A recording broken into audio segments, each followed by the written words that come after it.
kakube wala nnyo asobodde genda wandika essimu yo atasobodde binadira gono bimanya nenga musooke ngogenda kuwandika essimu yo soko ojjeko ssente zo abali mu abalina bank accounts mu bank ez'enjawulo namu muggyeyo ssente ekiva ku mobile money oba ekiva ku masimu ago kijja kudda ku accounts zammwe nakyo mujja kimanya kale namwe mbalamusizaako mwebale nnyo okuba nti mwakikoze bate munakikola then mwangu ennyo njira mutagi ngina omukyala gwe bayita Musafiri Nabbanja Prime Minister Uganda njalo bere ku video eno obereko bulungi nnyo ndoza betona mutagi ngino n'omukulu Nsereko Muhammad Kagege Kampala Central MP Kagege naye njagala bere ku video eno kansoke episode bulango buno bubiri then tuloke tugende maaso. Alright, akalanga kasooka kagamba the third annual gender-based violence on 29th of November 2024 and it will end on 1st December 2024. The agenda based on violence and intersectionality okuwandisa n'okubuuza ebisingawo ojja kuba okuba ku ssimu y'omutegesi wa conference eno mu ggwanga erya Canada ku namba y'essimu +1647 929 0340 ku bisingawo ojja mubuuza oba osobola okugenda ku page yange oba akaunti n'okoberako akalamu kano ojja kufuna enamba eya WhatsApp. Waliwo ne convention eno egenda kubeera mu ggwanga erya Canada bagiyita NUP Canada Convention 2024 theme challenging of the democracy and ways to overcome them. Ejja kubeera ku Milton Hotel 145 Richmond Street West Toronto Canada downtown. Ejja tandika nga 16 omwezi ogw'omulembe kumekezebwa nga 18 mwaka 2024. Ebisingawo era ejja genda ku mikutu gyange ojja kufunako essimu okubanga weebuuza ku bantu abo kakuweka essimu emu bbiri essimu emu okubafuna eri ku +164792900340 oba ku ye Kampala gy'osobola okufunako eri ku 0705 400193 osobola obbakubirako nobanga osobola okubabuuza ku nsonga ezigenda mu maaso ku conference eyo awo tuba tuvuddewo nga twolekedde video wegenda okubanga kuba tusooka na Kigula LUJJI ne tulyoka tugenda ku tusooka na Kalooza tulyoka tugenda ku Kigula LUJJI kati ndowooza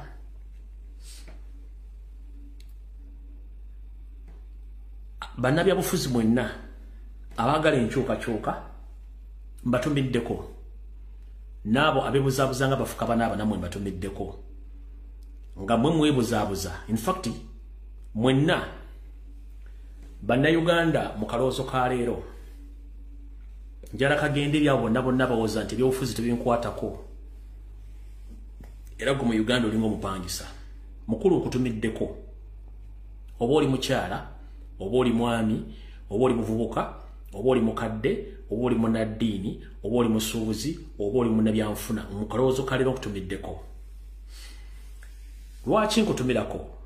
Tugambe ekiri atabala kyekiri nasigadde waka mu kaloozo ka leero. Lwaki ekiri atabala kyekisigadde waka kyekiri nasigadde waka?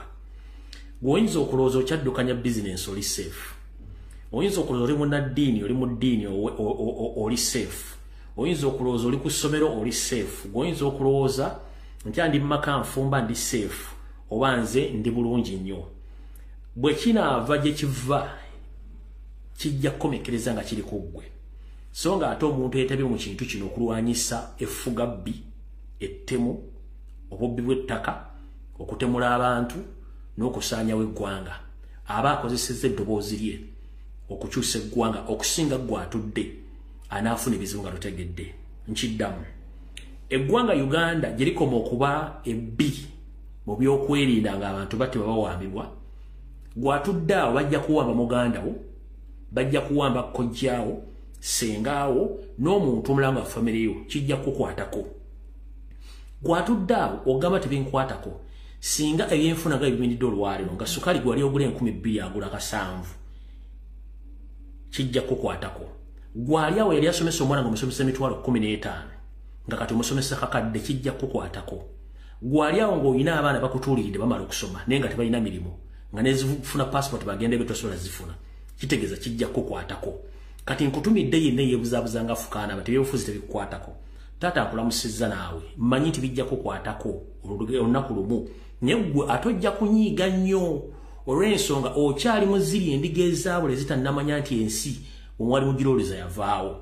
Era bannabyabufuzi mwenna abalowooza nti tumanyi ndowooza yammwe nammwe tubatumiddeko, kubanga tukimanyi nti ebyobufuzi bikadde bibaddewo, gubadde mulimu gwammwe nga wabeerawo okulonda mugufuula mugano. Olw'ensonga Museveni abakozesa okubuzaabuza abantu olw'okuba nti mwagaana okukola. Tewali kintu kirumanga omuntu okwebuzaabuza nga muntu mukulu naye nga ye omulimu gwe abeesinze ku byabufuzi bwe bituuka ye gwe guba omulimu gwe nga tafuddeyo ku nsi ye. Otunuuliranga nnyo eggwanga lyo okusinga okutunulira ensimbi, okubayita okulya eggi okwesulya omuwula. Ke kabadde akaloozo ka leero katugenda ku Kigula Lujji. Mbatumiddeko mwenna abanyumirwa ekigula Lujji mu buli video gye nkola. Ekigula Lujji kyalo kino njala mu kisale mu kiteeko social media platform ez'enjawulo, okuli TikTok, okuli Facebook, Snapchat n'endala. Noziga nokigabanya mu WhatsApp group ez'enjawulo. Ekigula Lujji kino leero ngenda kikolera basajja banne kuba nange ndi musajja sisobola kwejjamu. Naye abasajja tusudde obuvunaanyizibwa.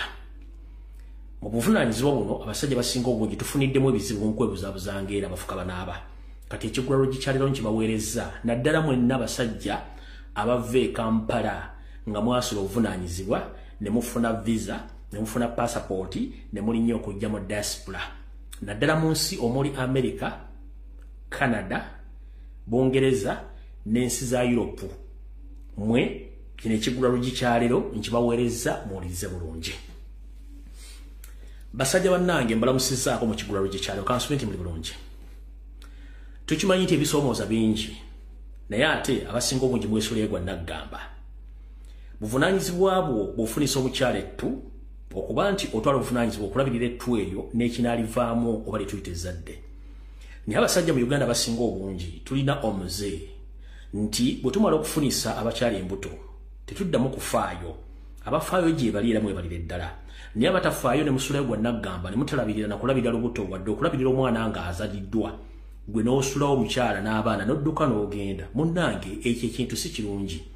Ebiseera bisinga omukyala kennyini gw'ofunisiza olubuto akukiikira ensingo emikisa gyo ne gikendeera. Abaana bennyini b'oliko osudde nabo bakukiikira ensingo era emikisa gyo ne gikendeera. Gw'oyinza okulooza nti abaana bato balina kye bakolako naye abaana bali bakiika ensingo olw'ensonga bagamba singa taata abaddewo naye era taata waffe y'ani. Lwaki tubonaabona nga ate tulina eyatuzaala? Kati mu mbeera eyo mu kigula Lujji kyaleero wenjagala nsooke nkulabule muganda wange omusajja nga tonnalinnya nnyonyi kutuuka mu Bulaaya gy'olaga. Wuliriza ebigambo bino. Kye bayita Bulaaya z'ensi ezaakola amateeka gaazo nga gakugira nnyo abakyala, abaana n'ebisolo era gabawo obuyinza bungi nnyo okusinga ku bw'abasajja. Kati mwana mulenzi yenna ng'ova e Kampala ng'ogenda mu Bulaaya oba ng'oli mu Bulaaya nga kino bale tokimanyika nkikujjukize. Buvunaanyizibwa bwo okukwana era kikkakatako okukwana mukazi yonna gw'oyagala provided nti ebinaava mu mukwana n'okwepiikya onokkiriziganya nabyo era okubeera ng'obirabirira mpaka lwe bituuka nabyo okwetakulira. Bye bitya muganda wange tekakutanda n'ova ewammwe e Kampala n'ojja mu diaspora n'ogamba nti ngenda kufuna omukazi Yesu ojja mufuna buli kkala gy'oyagala buli sayizi naye kakutanda omufunisa olubuto oleme kulabirira baana. Eno e Bulaaya waliwo kye bayita child support nga it is a must ng'oyina okulabirira abaana b'ozadde mu mukazi oyo omwana b'ozadde mu mukazi oyo. Bw'otamulabirira kiyinza okuviirako okufiiriza empapula zo okukomekereza ng'oli mu kkomera oba okufiirwa obulamu bwo bwonna nga tofudde naye obulamu bwo buno bufa mu ngeri etategerekeka. Kanyera kuga nga tonnasumulula zipu nga togenda kwetaawuluza wabula ng'ogenda kwepiikya ofunise omukazi olubuto. Manya nti waliwo kye bayita child support. Ezo ssente ezirabirira omukazi n'abaana zo tteeka oyina ozisasula oba togenda zisasula sibako zipuyo oba weegeme oba nga tozaala. Otherwise abasinga obungi mujja kukomekereza mu makomera, abasinga obungi Bulaaya egenda balema, abasinga obungi ojja kukola ensimbi zonna ze wali okoze zonna zisigale mu Bulaaya ng'olabirira mukazi n'abaana.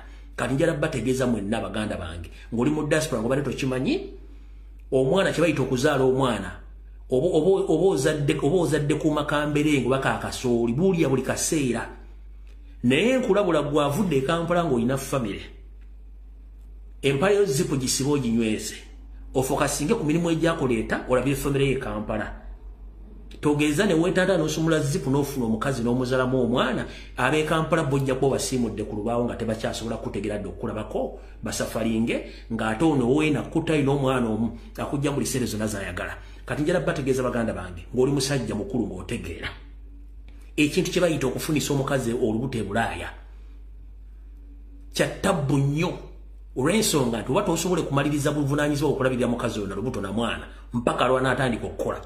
Boyi nkuwagaabuwa abakazi b'omu diaspora beesonyiwe. Kabeere kaddugala, kabeere muzungu, kabeere muyindi, kabeere ani kasita ali mu ggwanga lya America, Canada, Bungereza, Europe n'ensi endala ezirina amateeka. Mwesonyiwe balabe edduka. Otherwise kye bayita child support kiyinza okukuleetera obuzibu n'otuuka okwejjusa lwaki wajjamu empale mu ddakiika 5 n'ofuna ekintu ekiyinza okukosa emyaka gyonna. Bw'oba ovudde Kampala bw'olina family, focus on your family girabirire.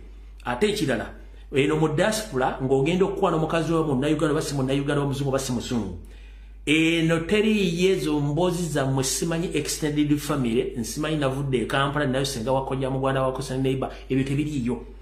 Focus ebeera ku mukazi wo na mwana wo ebisigadde omukazi gwo bwasizo bakuwasiza tayagala akumanya who the hell are you simanyi nabajjajja bali musanvu no. Focus ebeera ku ye mwana na mukazi tombuli ambo ate jajja simanyi yadda anywa obuugi n'anywera mu jjiiko no.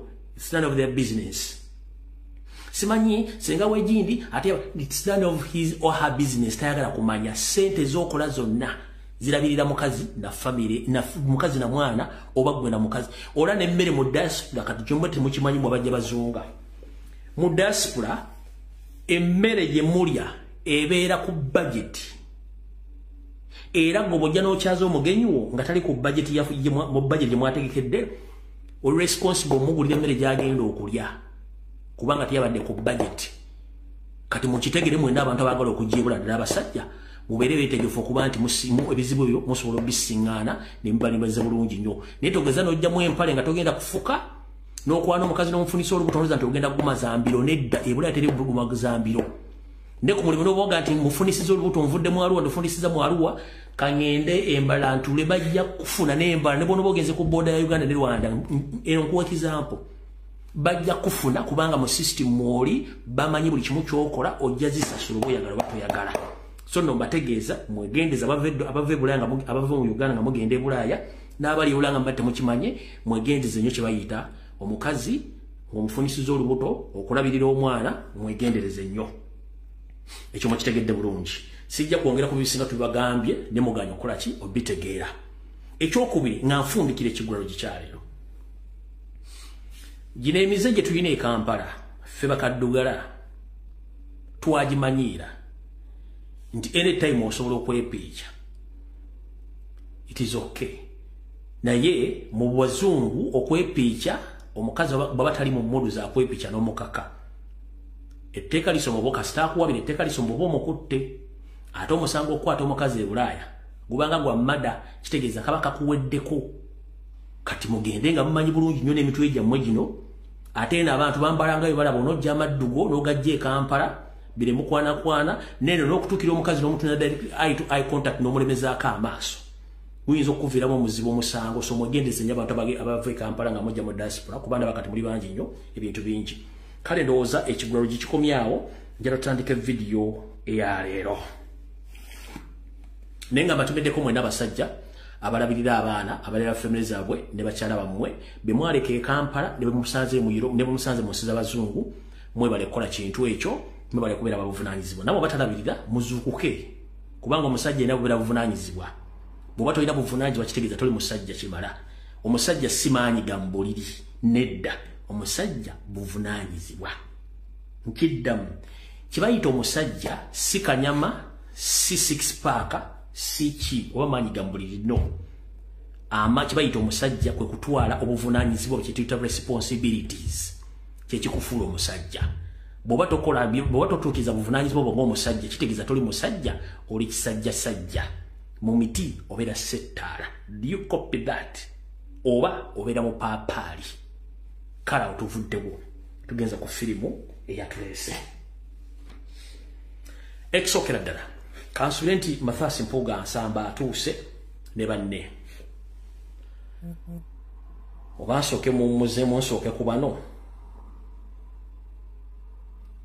ensonga enkulu olwajjo tugenda okwogerako nga sinaba information nsonga yakubanja baganda baffe abawambibwa ne battibwa abatamanyiiko mayitire nendowooza kansoke ku bano tuleka tugende maaso kansoke ku bano tuleka tugende maaso kansoke ku chairman wa Wakiso LC5 mwenna abatuuze n'abalonzi ba Wakiso district mbalamusizzaako gye musinzira okulabira akatambi kano kansoke nti muli bulungi nakoze ka video kuna ku Rocksat nemba tegeeza nti ssentebe wa Wakiso district omukulu Matya Lwanga bwanika ngono yagira ku kadi ya national platform nga bwali mu kulya olukwe mu kibiina kyaffe nga kati akola ground work nga adiringa okulanga destabilizing NUP ku grassroots kuva ku LC1 mpaka LC5 n'okweyogere waggulu nga bazimbira muri mu NUP ng'agezaako okucyankalanya n'okusuula ekibiina kya national platform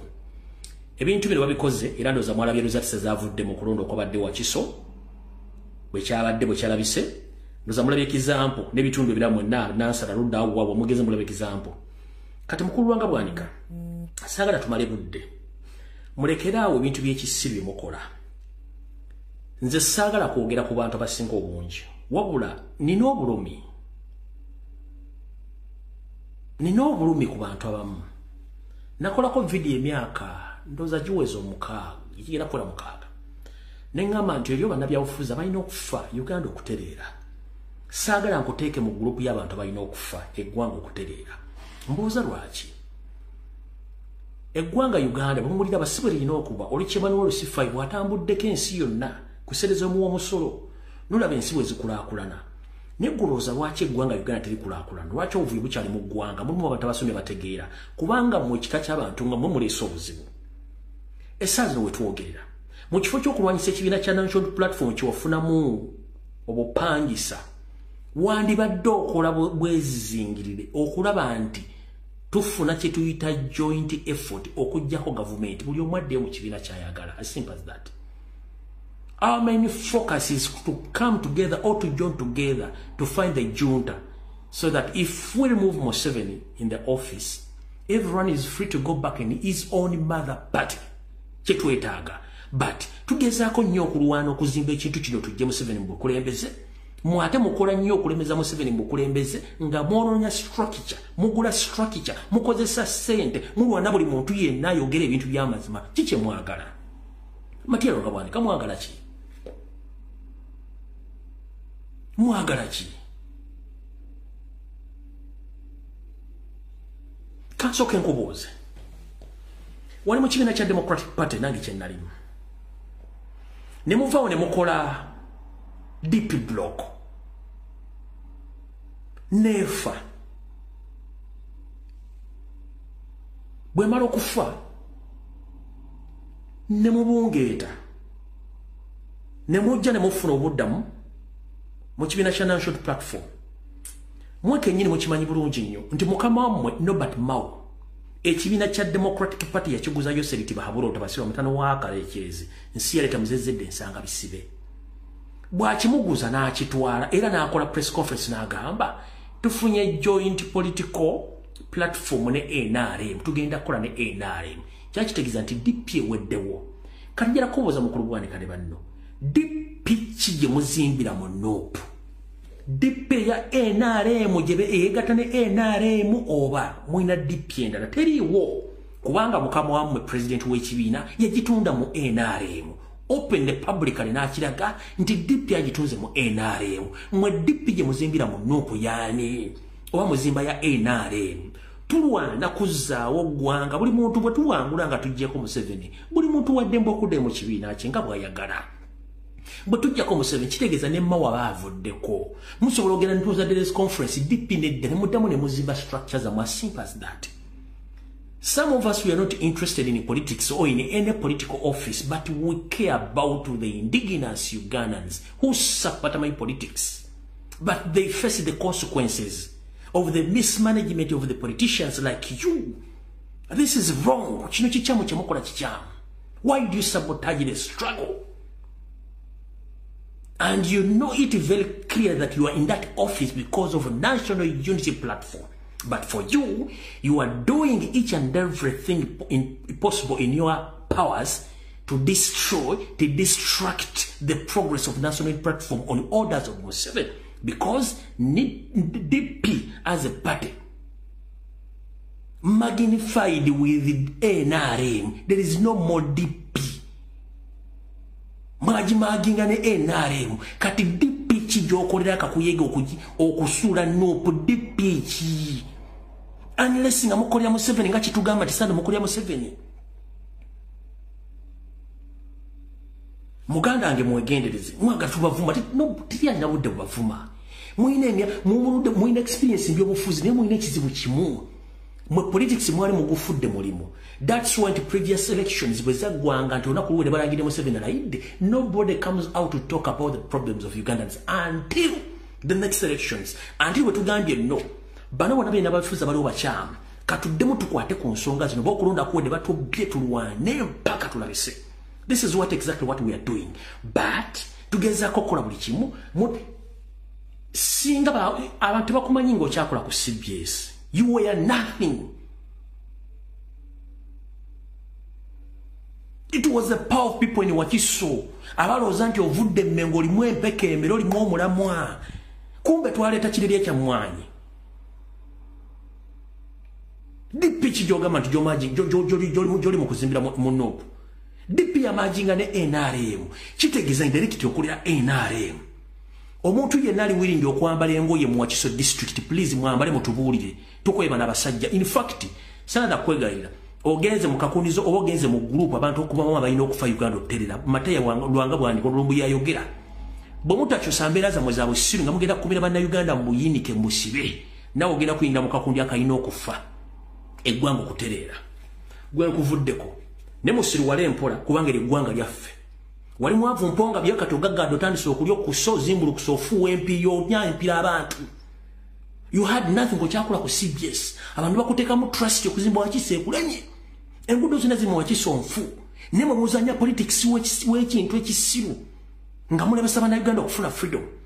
Matiye bwagwanga ni wofa nza I don't care. Nange ne I think you don't care kubanga seta ga kumanya. Nemo fako bana Uganda batamanyi politics. Abatamanyi mateeka nenga bawo omusolo gwotulamu nozimbulukuka kati wenno ulinganga teza nadizi kwenkuvuddeko ngenze ku musajja omulala go bayita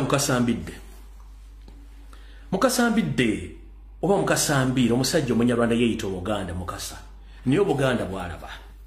Notuni omusajja ayine ebirevu ayine ebisige bulinganga ebyembizi ennume kimemesa balavu nabuno bukyano obosala bulinganga obwa munabagocha notandika okwogera oluzungu olutoppe ne mu dictionary otali yuko kubuzaabuza abantu kubanga temwagala nsi yammwe.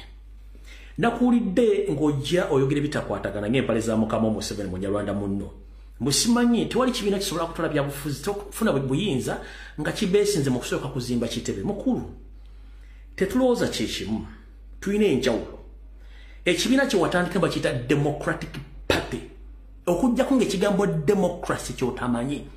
But if it comes to democracy, DP ekigambo bakiyita Democratic Party kyekimu ku party ezibitudde mu Uganda nga ziri democratic. Tebakwata muntu tebakuba matuluyi bakozesa democracy. As well NUP tugoberere ekkubo lyerimu. Ate ebintu bye twakakola myaka 3 bisinga bimukoledde emyaka 5. Kubanga mu system yawe badde ebyofuzi bijja mulyambulire mugenda. Kati mukulu gyakotegeeza. Gwe kenyenjera public emanye nti oli musajja Munyarwanda ng'olina dual citizenship obutuze bwa mirundi ebiri obwe Rwanda n'obwe Uganda ate era oli Mbega. Tulina mwanyinafu omukyalo Muganda Susan Bet oba ye mukyala Bet oba yali Bet Betty beya birime omukazi gwe wakwala Muganda yali mukyala mulimi nagezaako nnyo okuteeka Museveni ku nninga ku nsonga z'abalimi okwetola eggwanga lyonna. Museveni n'akuwa mission ne mugikola n'omugjawo ne mmuttira mu accident ku luguudo lw'e Masaka. N'okola effujjo lingi nnyo ne weeyagala nofuna sene otambula logule motoka ezebbenga namaganda bei ya bime yo mazo muzika agenze n'olya sente n'osirika era ensi teyagala kimanya nti wakola ekyo wakikola bulungi nnyo kanjira kubuuza mukulu essaawa zino okinimbuka oyogerebege bitakwatagana mba mukutwala bayizi temusobola kuzimba headquarters mukulu the problem is not headquarter the problem is we are fighting political masqueraders mwabefula nti mumanyi naye nga temumanyi muli ba masqueraders kubanga all along from Makerere University mubadde ba masqueraders toyina dde edduuka ly'obumasu wadde litunda obuleega mu Kampala ogamba nti oliro yatowoozanga wadde omusawo gweko yaganya okubiika oba omulembe yavudde kagaali n'agwa nti state council bagivunaana olw'okuba nti yakoze makubo toguwoozangako naye osiba ku leediyo kutambula ku nnyonyi kudda eri kanula maaso ng'enteesa la kolansi kubanga olina amaaso amanene nemwoza mugenda kutiisatiisa abantu njala kukubuuza mukulu ekibiina kya Democratic Party kyekisinga obukadde mu Uganda nakyo tekirina headquarters tekizimbanga naye nga kibadde kifunanga ssente okuva mu gavumenti myaka 5 where are the headquarters they are nowhere to be seen okitegeera mwasalawo kitonda Museveni kati let me remind you this nze nali wa DP nesi kyasula jiddamu kuba bagimajinga ne NRM kanjira kubuuza during the service of the late Dr. Sebana Kizito ngachali president wa DP yagula ettaka okuzimbako ekitebe kya DP erubaga okuliraana eggombola y'erubaga ku luguudo lwenyendo bayita Kabakanjagala mwenna batakimanyi nti DP under Dr. Sebana Kizito omugenzi yagula ettaka opposite ne ekitebe ekikulu eky'eggombola y'erubaga kiri ettaka liri opposite kyekikuba ekisalamu ne kikkirira wansi ne kigenda ne kiguka eri ku St. Lawrence era ne kikkira ne kigenda ku kyaki ya Kayanja kati oba wakapa bwoti ku Kolansi oluva ku kisaakaate kisooka bwoti poloti simanyi oba ekyaliwo poloti yali oba yali fuuti 15 oba yali ndooza fuuti 15 Dr. Sebana Kizito aleka agiguze nga ya DP naliwo okubagironkinga nejinja lisimbibwa Siri sure nti poloti yekyaliwo nengo oli mukulembeze mu Democratic Party what happened to the headquarters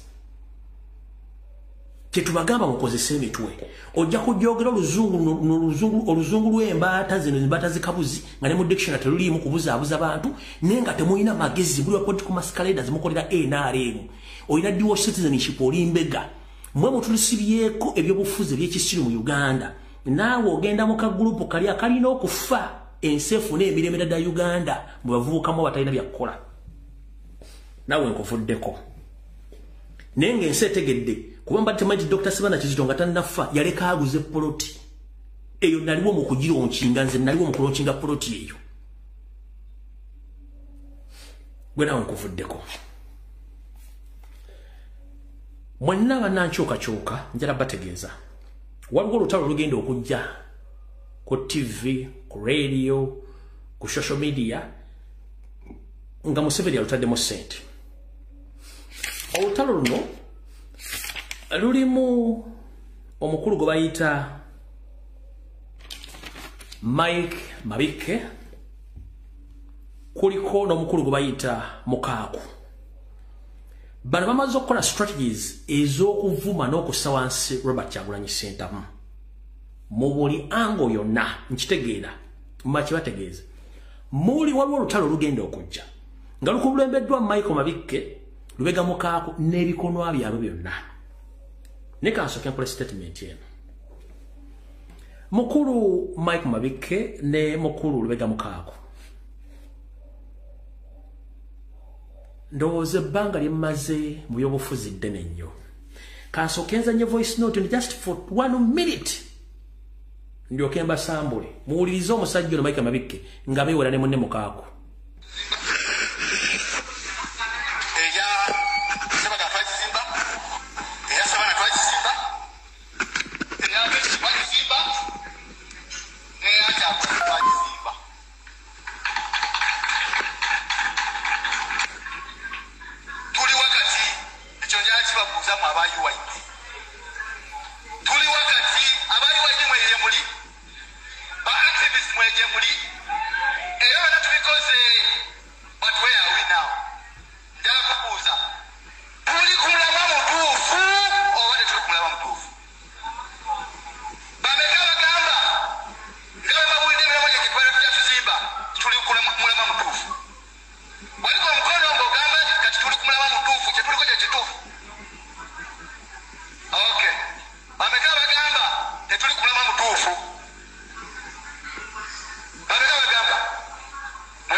Tulina obudde butono nnyo. Mukulu Mike Mabike ne munno Samuel Watervega mwayimpoaliranga ekufulu eziggala kabuyonjo za Kampala City Council ezitakyayonjebwa njala babikira n'okubategeeza omwe muzungiranga measles nga temuyinaako watufuwe mugwa ogambye nti mwazimba DP eyasibana Kizito gwe DP nawaani mukulu gwe ekibiina kya DP nawaani mukulu ku kyo ogambye mwazimba FDC abesigye musimba besigye gwe ne besigye ani mukulu by'obufuzi ogambye mwajje ne muzimbye ne people plan NUP mukulu. For your information kansoke mbategeeza Mike Mabike mwava mu Makerere University ne mujjanga muri mu UID ne musigala mu UID nga ne mu DP wago temusobola gendayo. This is on record. Ne mutandika okuzanya ne government nga muri assete za government mwe mu bantu batalina mirimu temulina job specification muri ya omuzunga buzunzi kati kansoke mbagamba Mike Mabike n'akabinja kamwe n'ono Omusajja mugundi ani bagamuka temuzimbanga ko NUP wadde people power. Ekigambo bakiyita people power. The first article in the constitution, power belongs to people. Amaanyi gali eri bantu. Kati goba toli maanyi ga bantu oli ki? Era gogamba nti mwazimba kikyoyimiriddeko mwoli omukulembeze kibiina kye mwazimba. Mwoli omukulembeze. Mbulira kibiina kye mwazimba ng'olimu omukulembeze. Mu NUP toli mukulembeze. The same applies to mukako temuli bakulembeza. UID muhagiremwa, DP ne mugiremwa. Reform agenda nebalema kati kiche mwagala. Right now NUP bwe yazimbye ekitebe ne muzimbe emitima. Ne wa mission okujja kuba NUP. Na yanga temunnajja kwasamirira bakulu mbalabo sizamba gambye bwenti. Mu byabufuzi abavuka ba UID DP bloka muli enswera zikirungube zitya. Enswera kirungube ewunyiriza buli ewali ekintu kyonna nejja n'ekituulako bw'otagigobe bikawa amagi.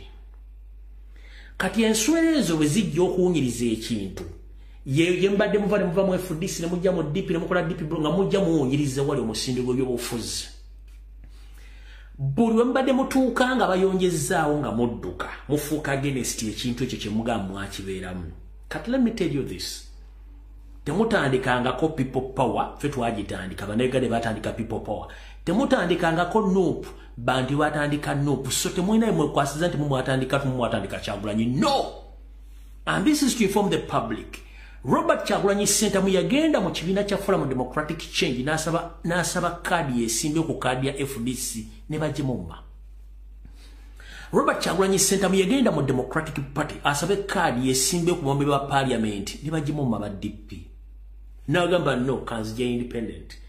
Bwe independent nafuka mbe ba parliament. Mweke nyini mwajja n'obukoti wa mu parliament mutandiko mwesigamako azazi nego mwali mu blockings. Eyo tuvuddeyo. Bamazo mu bemigo tutandise people power. Agambe ngenda kujja ntebe nene njagala. Ne mukola buli kimwe kisoboka ku blocking ne mu blocking ne tekerega nti buli muntu asobola okwesimba ko independent card. Ne mugamba mwetaga kibiina ne muga Kyagula tetusobola mukkiriza kubanga tayina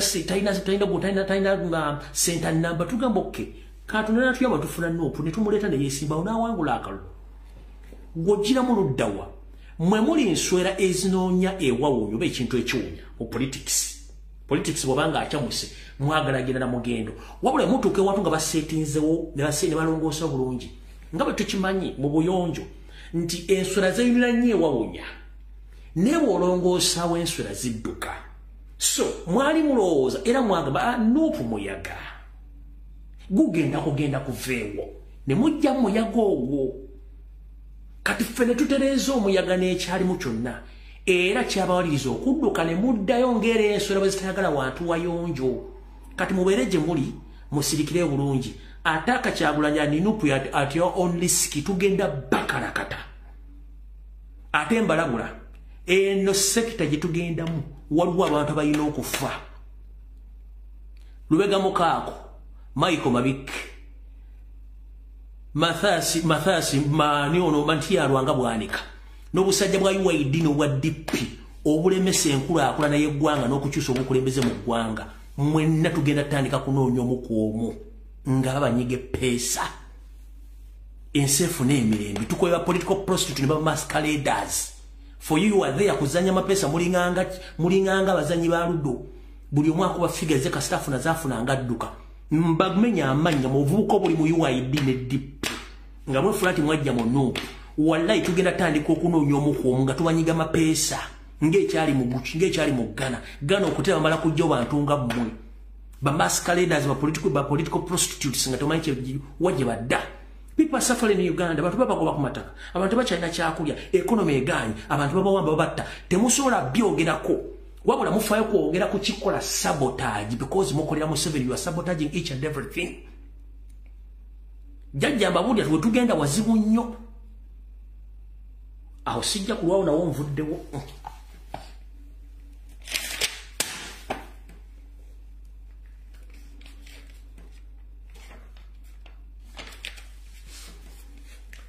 Kasoke ensimbe wakati awo okusookera ddala ntandikiddemu Gia munaasonyiwa naye njagala mwendaba na Uganda tusabire nnyo tusooke tuteeke politics aside tujje ebyobufuzi tukasubisiteeke aside buli muntu yenna saagala tuwoze nti olwatta ssebo nalumanya wakolawo ki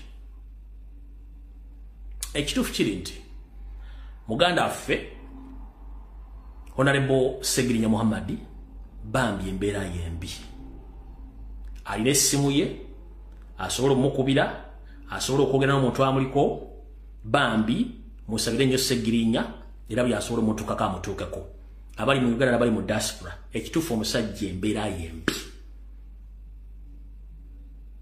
tusooke tujje ebyobufuzi byonna tuze ekifaananyi ky'omuntu nga ye tusooke tusangule ekifaananyi ky'ebyobufuzi byonna kisangule tukiteeke ebbali tuze ekifaananyi kya Segirinya ng'omuntu munnayuganda munnaffe tumusabire embeera yembi.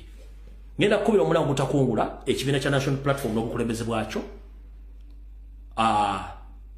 mwenna n'abaagala eggwanga Uganda mu mirembe gyalyo please muteeke government ku nninga muteeke parliament ku nninga muganda affe afulumizibwe agenda afuna obujjanjabi kubanga embeera si nnungi ekituufu kiri nti Segirinya Bambia politics aside nedda tusooke tuteeke ekifaananyi kya politics tukimuggyeko is not a politician tumuzze ku kifaananyi ky'omuntu ng'omuntu kuba tusooke tusangule ekifaananyi ky'ebyobufuzi Segirinya muna byabufuzi no tudde ku kifaananyi ky'omuntu ng'omuntu kubanga si buli agenda ogamba nti rest in peace abadde akwagala oba agenda okuzika oba okuzikirako abadde akwagala no mbasaba n'obuwombefu please we mobilize abamuwa essaala abamukubira essimu n'abasobola okuteeka force ku parliament Segirinya adizibwe passport ye asobole okufuluma eggwanga addemu ajja mbasaba busabi kino nkisabye si kya politics no nkisabye busabi ng'omuntu nga bagenda tusooke tusangula ekifaananyi kiri eki Segirinya mu nnabyabufuzi tujje ekifaananyi Segirinya mu Uganda kituba tusooka okukulembeza please ayinza okuba muyabanyiiza nga nange muntu walire neno oli mu Uganda munnaffe muzadde embeera si nnungi please tusooke tusebye obufuzi webbali tusooke tukwate ku muganda ali mu ddwaliro y'ensambya embeera si nnungi n'eddoboozi likyavaayo yenna agwawo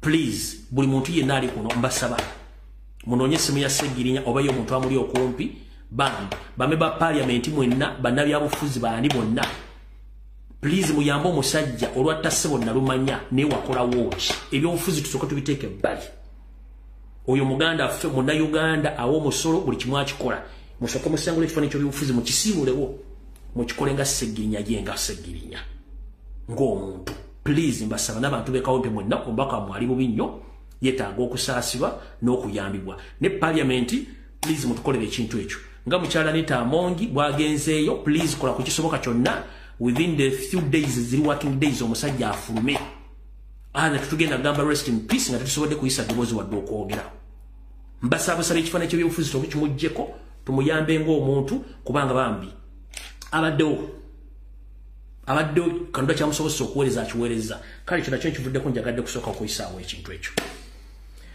Alright, katugendera abantu bwetumaliza kano ka message then tulyoke tukole ki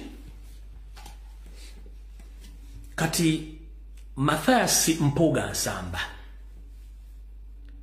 ne bammemba ba national platform bonna n'abafuula nti b'oludda oluvuganya mbalamusizzaako mujje baliko gye mutuusaako engalo.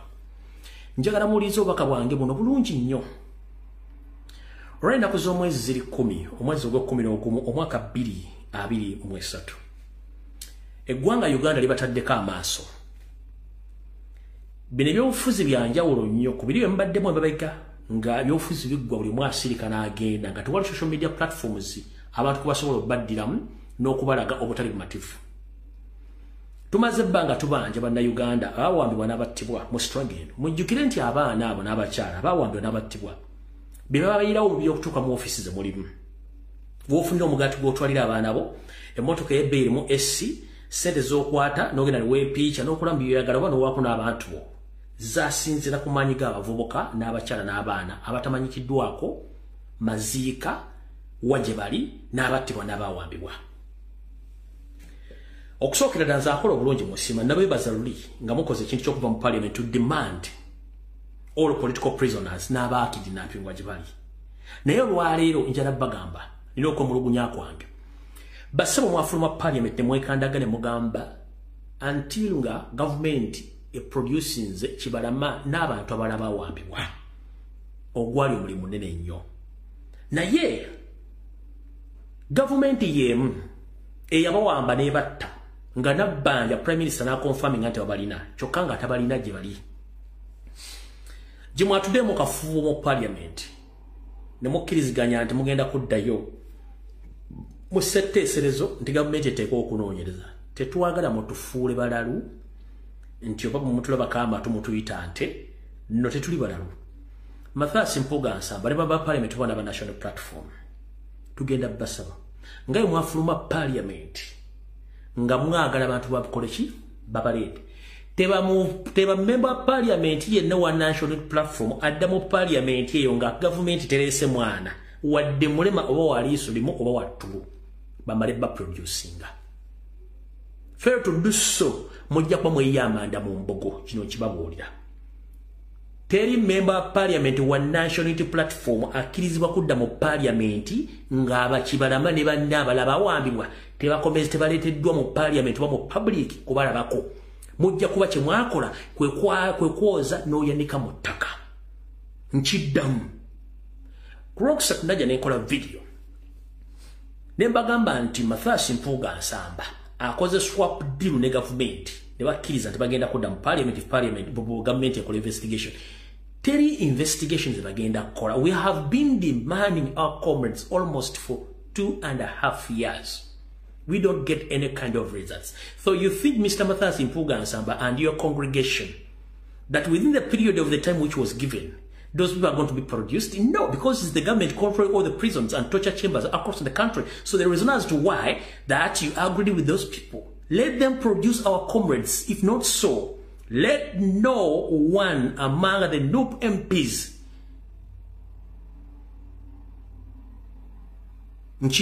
let no one among the NUP MPs is allowed to go back and sit in that parliament. Temukkirizibwa yadde kubanga mwakikola ne mufuluma nga mwagala bantu. Kati they are going to investigate. They don't need to investigate just nga bakola masimu tigundi mukwate. The same time you are causing tactics. Kibalama n'abalabe bayogera abantu abali asatu mu bate. It's just a mere call. Bakuwa masimu tigunne gundi mbakwate. The same tactics babakozesa bakuwa masimu tigunne bebabanja mu bate. As simple teri kuddamu kwebuzabuza nga afukana abantu gonna mazisi.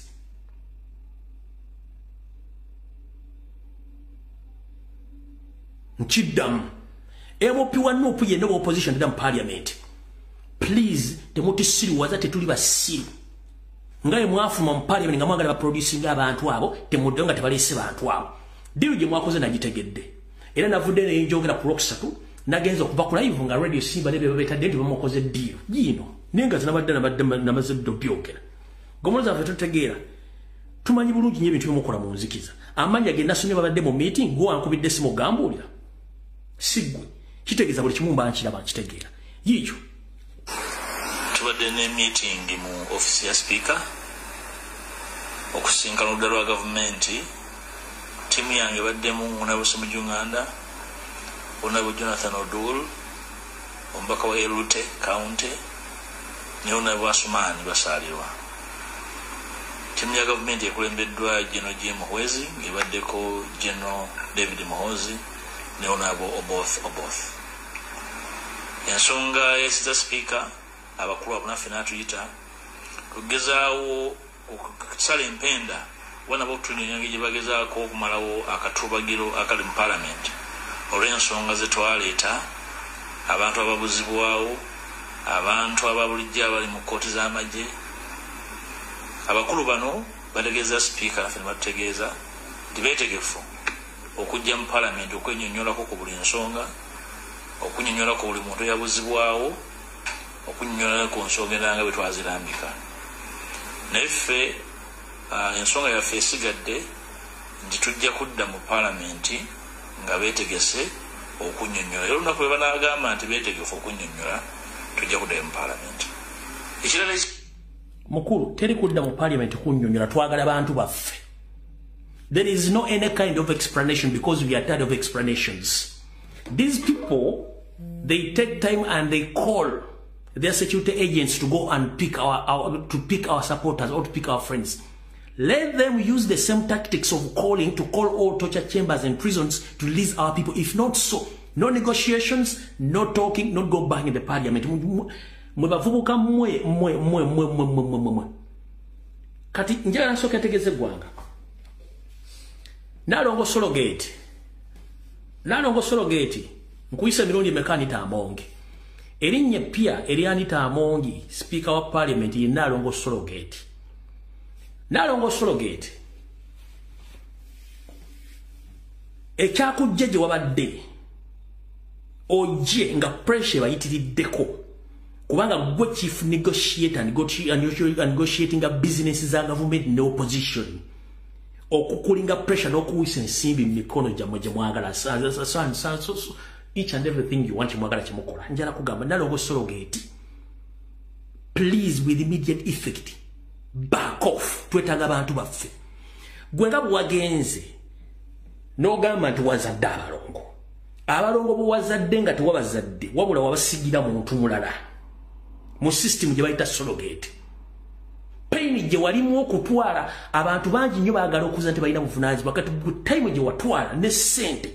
Okutwala awo sigalo eyitale n'otwala bawo magogo nawe n'osula engalabi ne mugende South Africa ne bakujjamu ejji ne bamugogo bamujjamu enkwaso ne bazigatta ne bazikuba omuwala awo sigalo wamwe omuwala n'azaala abaana abalongo n'abasitula paka lyabazadde ekyo kye tuyita surrogate system.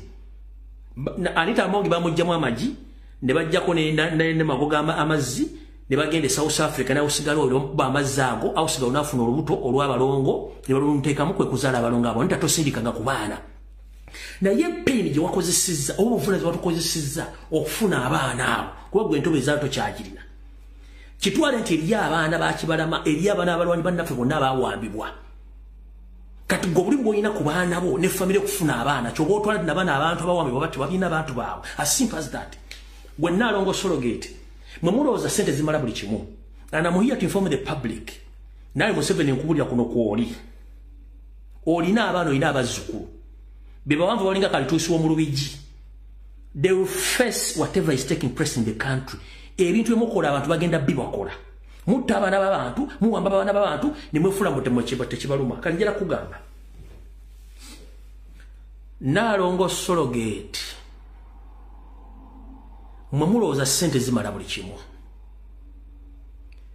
Nategezeddwako nti Yoseri osindika Bambega abo bagende ku buli family y'omuntu yawambibwa. Boogere ne family bagiwe sente, family esirike. Family z'abantu abawambibwa. NUP kyangalwanga lwa mmindi eyewo omubiri ku lwammwe. Teri kibiina kyali kikoze. Bwe mukkiriza okutuula ne Yoseri ku mmeeza n'abawa sente. wenyine muzikwatidde mujja kuba mwesibye empingu nga n'ebisumuzo mbisudde mu kaabuyonjo kubanga agenda balekera Bambega baba siringi mu nga temukyasobola kugenda kubanja wantu wonna kubanga already you are paid babasasudde nkiddamu babasasudde mujja kuba temukyabanja. So Nalongo Sologate the negotiator ovunanyizibwa tutogenda okuzalya amagoga abaana ab'empogola abalogwa bampogola kuba bate babasibye mu muki baba tebasibye mu mbogwa mbera abalogwa bampogola. So Nalongo Mpogola Sologate Anita Amongi wabusiba mukozesa nga muluza mugenda kozesa sente to silence each and every one. That is nonsense. Twetaaga abantu baffe omulozo okutta is a solution for each and everything. Politics is all about ideas. Whoever has better ideas from other party, he takes it all. Nebuli muntu navayo kwa gantu yayina kufa oyo tayogera. What kind of nonsense is this?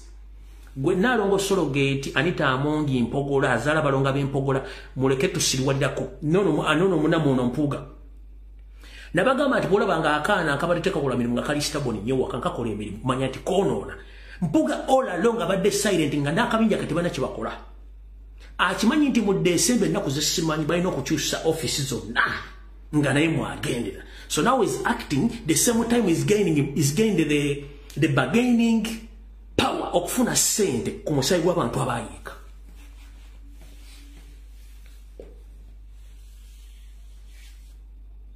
So Nalongo Sologate goyinza okulooza nti gwosinga otegera mu Uganda buli kintu kyo kyonna kiri fake okuva ku mubiri ombiri wali black n'ogukyusa kati olina magoya ebyokusoma nabo oli okusoma kukono kwa Nasalodi abalongo nabo bazalidde mu Sologate system tolina kintu kirikirya kuggwe bw'otula mu parliament okwogera oyinza okuza sound solo yetesiza parliament gwe kyemumanye bribe after bribe kati musanga abana abasajja nga bo bali money minded kubanga nabo bakabano system era ajja kujja yogere nga bwayogera. There is no negotiation talks will be demanding our comrades almost for 2.5 years. They know to be seen ngaba kuba masimu tigenda okwate gundi baba kuba masimba bagakube mu safe house mu bakomera babate baje bali if not so kano muri kafunda bayo empinga atuteye empalo we muzina gwekisikati nga atuteye lubuto mugenze kutese mutye sadani. No negotiation. Twagala abantu baffe tetwagala sente tetwagala kuteesa bakuwa masimu tigundi mukwate baba kuba simu babate kitwagala so si sente kuteesa. No negotiations. Nalongo Sologate we umuzeeko Nalongo Sologate Anita Amongi Mpogola kubanga balongo ba Mpogola tyo badde mukwe kodo bana babo zo mukitegedde bulungi mubanyulire kigambo Sologate mukitegedde tazalanga ko balongo wabula balongo babe yakikola atya emyaka gyalimu yakulonda maji tasobola kuzaala bagenda mbazungu n'omutestinga nga kyalina amaji nga ina kufuna muntu alina musitulira baana mu lubuto nakwata bawe magogo naye kenyini ne bagenda e South Africa magogo ne bamujjamu enkwaso Anita Amongi ne bamujjamu ejji ne bagatta amaji ga Anita Amongi n'enkwaso yono magogo ne babigatta ne bakuba omwana awo sigalo lubuto nalufuna ne bakomyawo embuzi yawe Kampala n'ekuuma olubuto mpaka embuzi lwe yazadde kati abaana ba magogo n'Anita Amongi ekintu kya Sologate system eninga sente empitirivu kati bayinza okugaa nti Anita Amongi ayonsa. Yes, waliwo empisa okwetola ensi yonna zibasobola okuba omukazi ne zimuleeta hormones system n'ekyuka n'abanga yazadde era n'amabere negajja n'asobola n'okuyonsa. Eyo empiso gyeri but eri too expensive bwe baba bagikubye for good and my country naye twetaaga abantu baffe era bakusanga oyonsa sagala mbere surprise empiso gyeri basobola okuba omukazi nafuna hormones nezimufuula ng'eyazadde n'amabere negajja n'ayonsa naye nga tannazaala ku mwana. Empiso nayo bayiza okuba bagikubye era bakusanga oyonsa ne baga nti wazadde tonnazaala ku mwana abaana baki bakisawuvuga baba kusudde busituziro kitegera bulungi nnyo bitegedde bulungi nnyo kati ebyo tuvudde Nalongo Sologate twagala abantu baffe teri negotiations.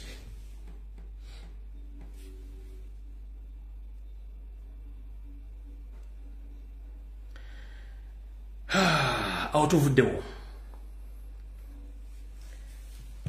mpuga ndoze kitegede ne bakachaliba temudda mu parliament twetaaga abantu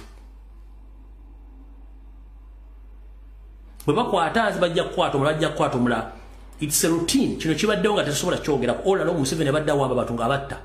Since 1955, 66 mpaka 80s azatta abantu ng'abawamba.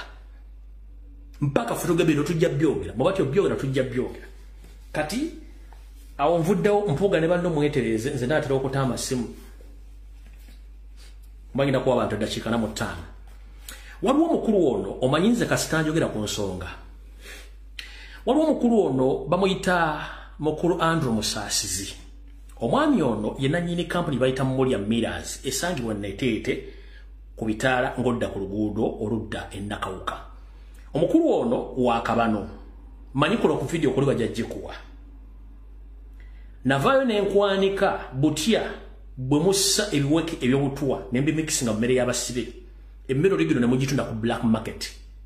Nga mukozesa system ya gavumenti eya poliisi n'amagye ne prisons. Tokomye okwo weefudde mugezi nnyo. Bwe nakuba wali ku kampuni ko Nateete n'okyusa. Emmere n'ogidda kati mugitwala mugitabulira Busega. Ku Dome okuliraana ewa Samona.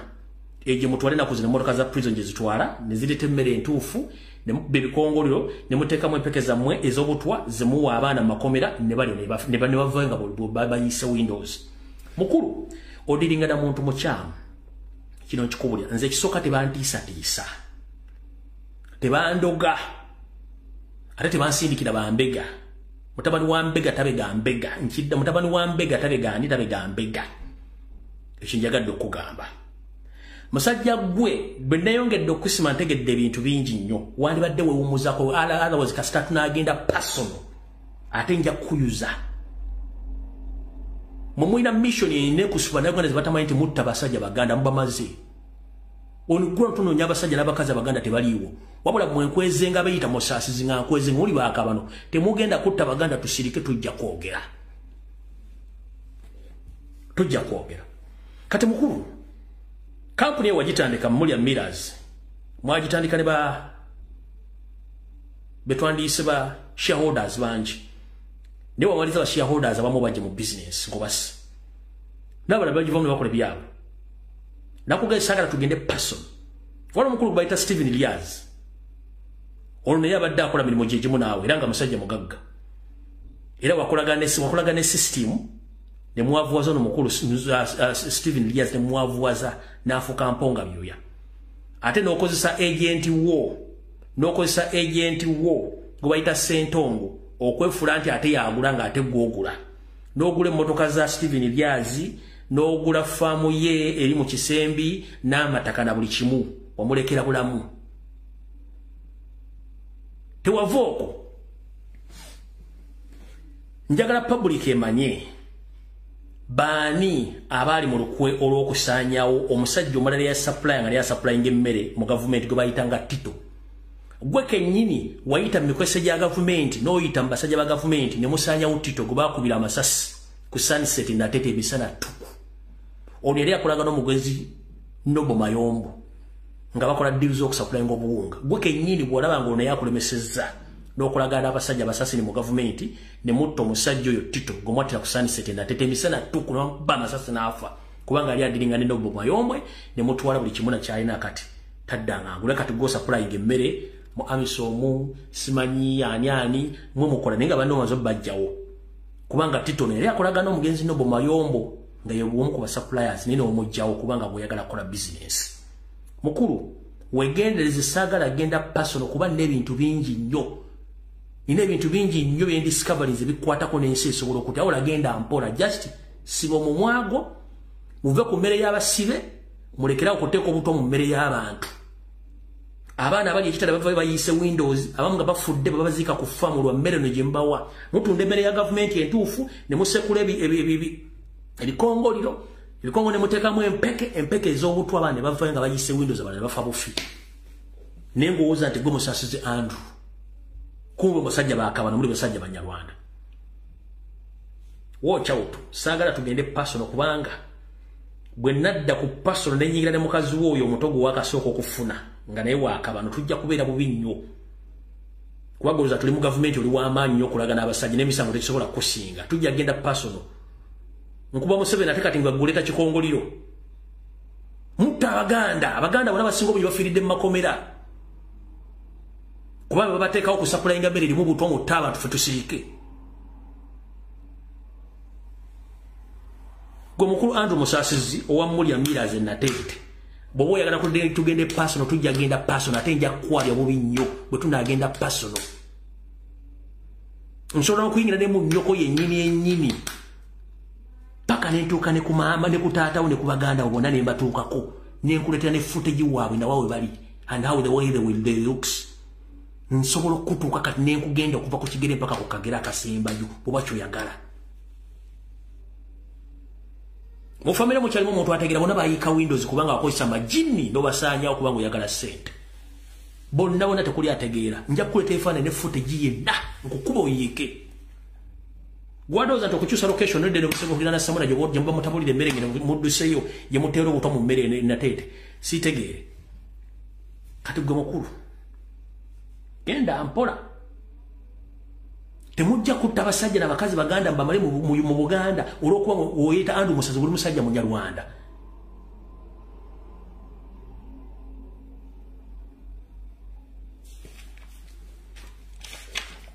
Wegenda mpola nze nkubuulidde.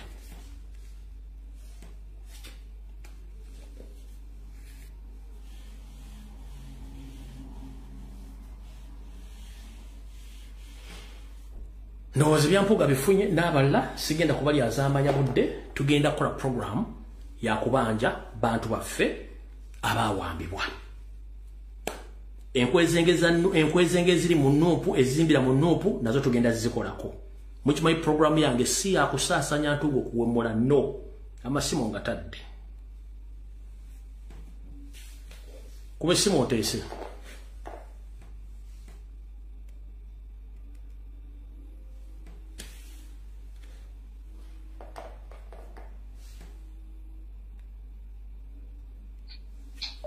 Sebo. Jebaleko teacher. Kale munayi nawe jebaleko. Simanyi omulimu gw'okola mwannyinaze webala okuweereza. Amina nnyabo yitamu ngalo gamujja tugende. Njagala okutuukira ku nsonga ya mukulu Mpuuga. Mukulu Mpuuga ebyo bye mwewunza okubanga mwagala ssente abaana b'abandi bali kuvundira mu makomera. Ogambe mbuno twatudde ne tuteesa nti tugenda teesa ne bannaffe tusobole okuddayo mu parliamenti tuteese. Mpuuga oba wakutte ssente n'ozikwata mu ngalo kwata ssente z'abandi ozizzeeyo. Eno we kiba si kyekyo tuviire mu NUP tuviire modde mu kibiina kye wavaamu. Kubanga Mpuuga otufuukidde akayinja mu ngatto mu kibiina kyaffe. Ffe tukumanya oli wa Kabano. Mpuuga tukukumanya oli wa Kabano. Tukugamba ebigambo bino nti tali kudda mu parliament kozinga abaana babatadde. Abaana bali mu kuvundira mu makomera. Abakazi bano ababulwako abantu baabwe gwe batunuulira obalabanga aga amaziga ge bakaaba ku NUP buli ssaawa ku ofiisi ne bakaaba. Mpuuga oli wa Kabano naye tukusaba bw'obanga tojja kusobola tuviire kubanga tugezezzaako wali okozeemu ekyamakulu. N'ogamba twekalakaase tuve mu parliamenti ne tugamba kale tukkiriza. Ne bano abantu bano nina mikwano gyange be tuli nabo ku TikTok ab'enkyukakyuka. Muleme kuwolereza Mpuuga manyi kwe muli okwo. Muleme kuwolereza Mpuuga wa Kabano. Bw'olinnya waggulu n'otandika okwogera n'ogera ku Mpuuga ng'oli akuggyayo akussa olw'okuba oli kusabula Mpuuga. Ffe Mpuuga tumumanyi wa Kabano. Ng'ofundikira nnyabo. Mukulu Pita webala okuweereza. Kale nnyabo. Kwagala nnyo. Mukama akumpanga. Kale nnyabo. Alo mukulu Lumbuye jebaleko sebo. Kale nnyabo nawe jebaleko. Kale. Kale nsinzidde wano German. Nnyabo. Kati point esooka nina points zange bbiri enkulu. Esooka ya mwami Mpuuga. Tubadde tusaba mbadde ngamba mwami Mpuuga teyefuula lawyer. Twabasindika mu parliament kuteesa si kwefuula lawyer mu parliament. Kati kyoba tuba tubanja abantu baffe. kati tumugambye nti n'ataafuuke looya agenda ateese n'oli simanya Anita n'abakulembeze baffe aba members aba parliament balina kuteesa kwokka kutwabawa kuteesa ebiruma bannayuganda naye kati ffe tulina dimandi yaffe yokka eri egi twagala basibe baffe basigale wabweru tebadda mu parliament abasibe baffe babajje mu makomera babaleete mu kooti nanti batwagala basibe babaleete mu kooti kati bwe batugamba nagera mu parliament kuteesa okujjako ng'agenda kuteesa bibye ate era addayo ku lulwe si ku lw'abantu ffe abaamusindikayo kati eryakimanye kati pointi ey'okubiri mbadde nsaba bannayuganda bw'oba olina relative woowo yenna ng'ali mu nsi zino ez'ewabweru oba ali Dubai oba ali mu Europe oba mu America oyinza omuwa idea n'akuregisteringayo enamba telephone numbers you can register naye telephone number eyo oyinza ogikozesa ku WhatsApp kati bali ab'amasimu ababonaabona abakubakuletama bwe batwala enamba zo naye obeera ku WhatsApp kati ffe abalina amasimu ddala bwe tulabanga live nga zino you can share them to WhatsApp kyembadde nteesa kale nyabo toyanza nnyo kale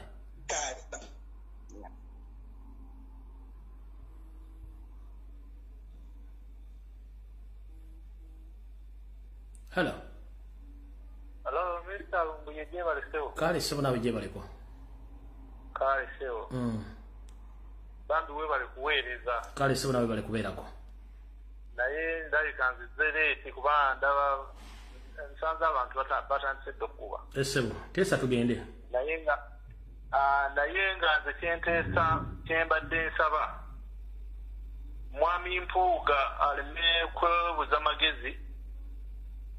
Aleme kugulaza bannayuganda nti bagenda kutuula wansi bateese n'aba NRM bateese ne gavumenti kyetwagala baana ba NUP bonna nga bateereddwa bali mu makomera abasibiddwa Seemwayi abasibiddwa Makindi bonna kuba twalabye bwe tunaabateekako pressure bano abasajja ba Katengo bajja kuta abaana bano weebale nnyo ssebo weebale ddala kuweereza Kale.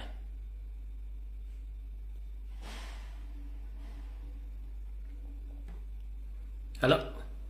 Jebaleko mukulu wange. Kale kablaza nawe jebaleko. Kakati kantukire ku nsonga. Ensonga zibadde bbiri mu Uganda. Abayaaya abo zibaali beebalama.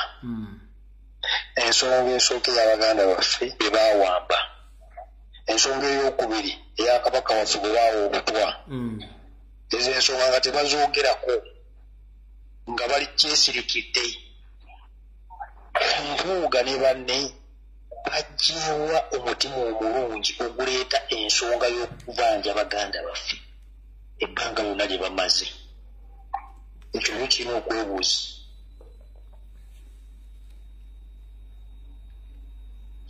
kino okwebuuza nga bazze kunoonya ssente naye obanga bazze kunoonya ssente ffe batufuula batategeera befuule simanya azunga dde nadde eri wuuyo mu bisenyi wuuyo wawo azunga dde eno awoza tetutegeera nze namulaba we yajja ku kitebe alina n'abamukuuma baakabano bamu abasajja baakabano abamukuuma kiwulira azunga dde nadde eri ayita mu bisenyi adde nadde eri mbwanoonya abantu abaabula banga lyamaze mu palamenti ng'ali eyansirise tanyiga ku baana baabula tanyiga ku butabo baawa kabaka kati obunyi abujjawa era bazze kunoonya ssente batufuula abasiru generation tekyali y'abasiru tetuli bagezi tetuli basiru tubali maaso ebigere 10 beera bulungi muganda wange.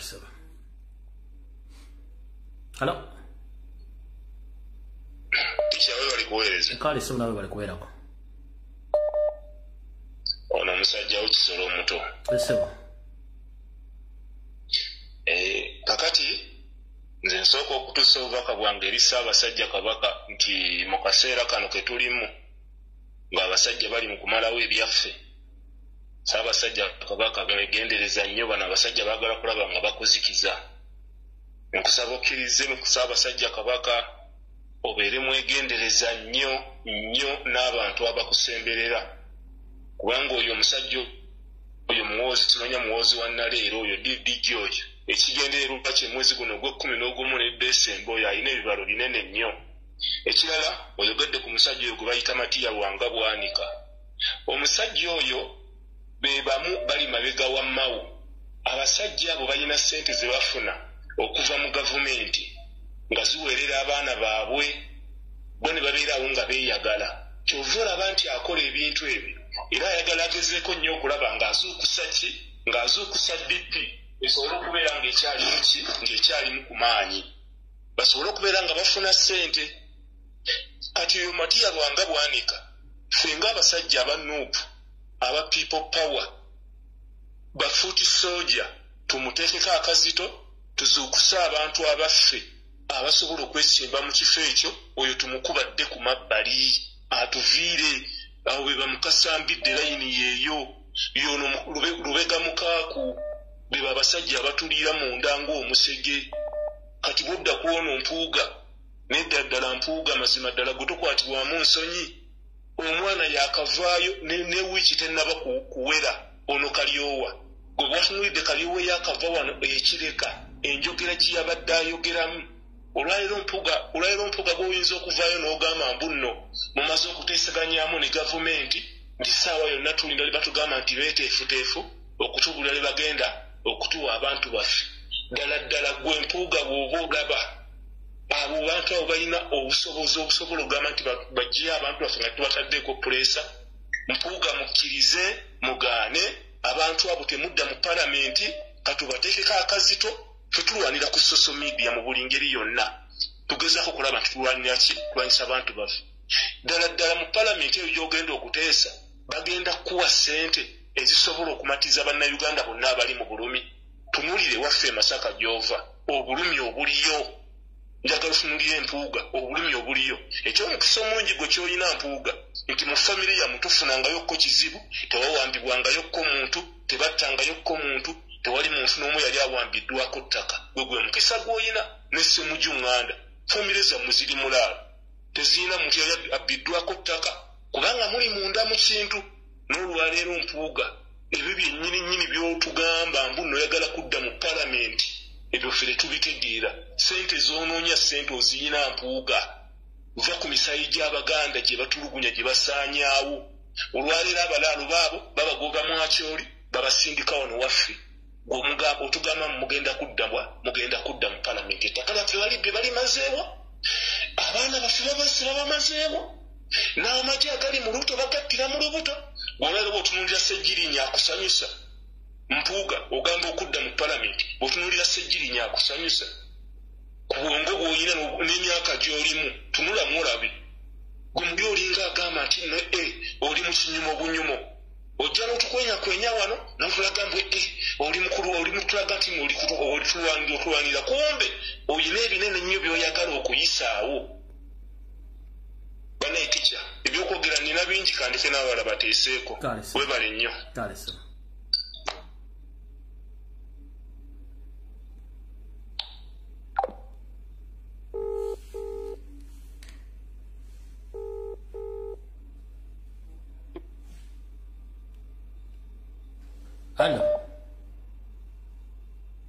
Hello. Mukulu Lumbuye. Wangi sebo. Nkuwulira sebo gyebaleko. Kale sebo nagenda mu maaso. Kyembadde nsaba bwe baba basazeewo okwekalakaasa okuva mu paaliyamenti tebadda mu paaliyamenti nga gavumenti eggyeyo abasibe bonna bapulizoona bonna nga babagyeyo awo lwe badda mu paaliyamenti kubanga ne Besigye naye yatwegattako ayina abantu be naye abakoola abantu be bave mu paaliyamenti NRA gisigale mu paaliyamenti yokka bwe baba nga baganya okuleeta abasibe. Okitegeera naye bwe batamuteeke ku nninga omusajja oyo abantu abamu baabattadde era mukimanyi bafu naye kati watuweeyo abo baayinawo n'empuuga naye mumusaasira kubanga bamuzza mu kantu nti byakuteesa kubanga era bibaamu okuteesa. Okitegeera naye kye bandikoze bandyekuŋŋaanyiza ba member of parliament bonna ne bagenda mu bifo byonna ebikuumibwamu abantu ne babakolako interview gwe lwaki oli wano awo bajja okusobolera okumanya abantu abaki be basibira obwereere. okitegeera bagende ekigo bagende Luzira bafune olunaku babeere n'ebbaluwa okuva ewalooya buli kintu kyonna bakigazetinge bulungi ne bakkiriza okugenda mu makomero okunoonya abantu abo naye era ekizibu ekiriwo bano abasajja abantu abamu babateeka mu underground okitegeera tebasobola bafuna naye bwe banaava bonna mu paaliyamenti omwezi gumu myezi ebiri gavumenti ejja kusobola okuleeta abantu abo ate lasita simba wakati Mpunga n'ekibinja teba tebaze mu parliament buli mwezi sente zabe zijja kwa account bafuna message ku simu nti sente bazitadde kwa account kati kiki batwala mu parliament ngala bagenda kukola yo ne basigale wakati babasigala bafuna omusaala eyo gwo mulimu gwagwa nanti kati nabo baba ine bebagala okuyisaawo bagenda kuyisaawo kibagenda kuyisaawo kinga kibayisaawo di okitandi kati kyegambe kati olaba bagala kuteesa na parliament ne minister wa parliament akulira parliament Anita Mongo kati omukazi muteesa naye si wa polisi si wa maje just muina baina kola lukiiko ne baleeta omukulu wa byokwerinda mu ggwanga yeke nnyini kayindo otafire bamunoonye bamuteeke ku nninga awandiike ebbaluwa bakole olunaku balinnye ebbaasi bagende babanoonya abantu Luzira ne mu bifo byonna ebirala gye bakuumira abasibe balina kuwandiikira mukulu wa byakwerinda mu ggwanga ne bamuleeta ku mmeeza ne basalawo ne balumba naye ne baggyayo abaana be baasiba okitegeera ate nze kyembagamba mwandifunye n'omulogo n'aloga muwozi n'amutta NRA nayo neefuna ku bulumi ow'abaana baabwe naye bwe munadda mu ebyo Museveni yekyaliko kiri kimu akimanya essaawa yonna agenda kufa ekyokubiri tayagala agenda mu kkomera alina okukola buli ekisoboka kyonna akadde akasembayo ne mutabani wa mulimba 2026 tagenda muwa buyinza kubanga Museveni alina emisango mingi just alimba mutabani we nti amuleeta tagenda muleeta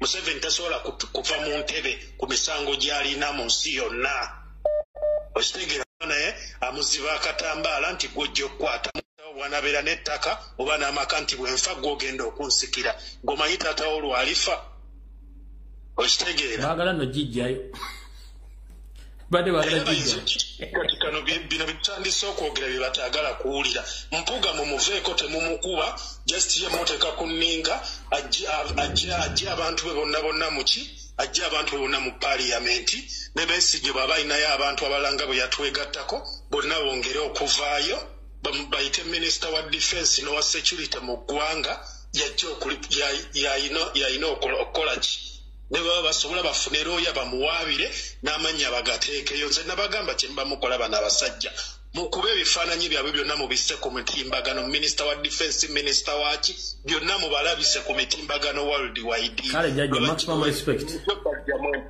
kale dadi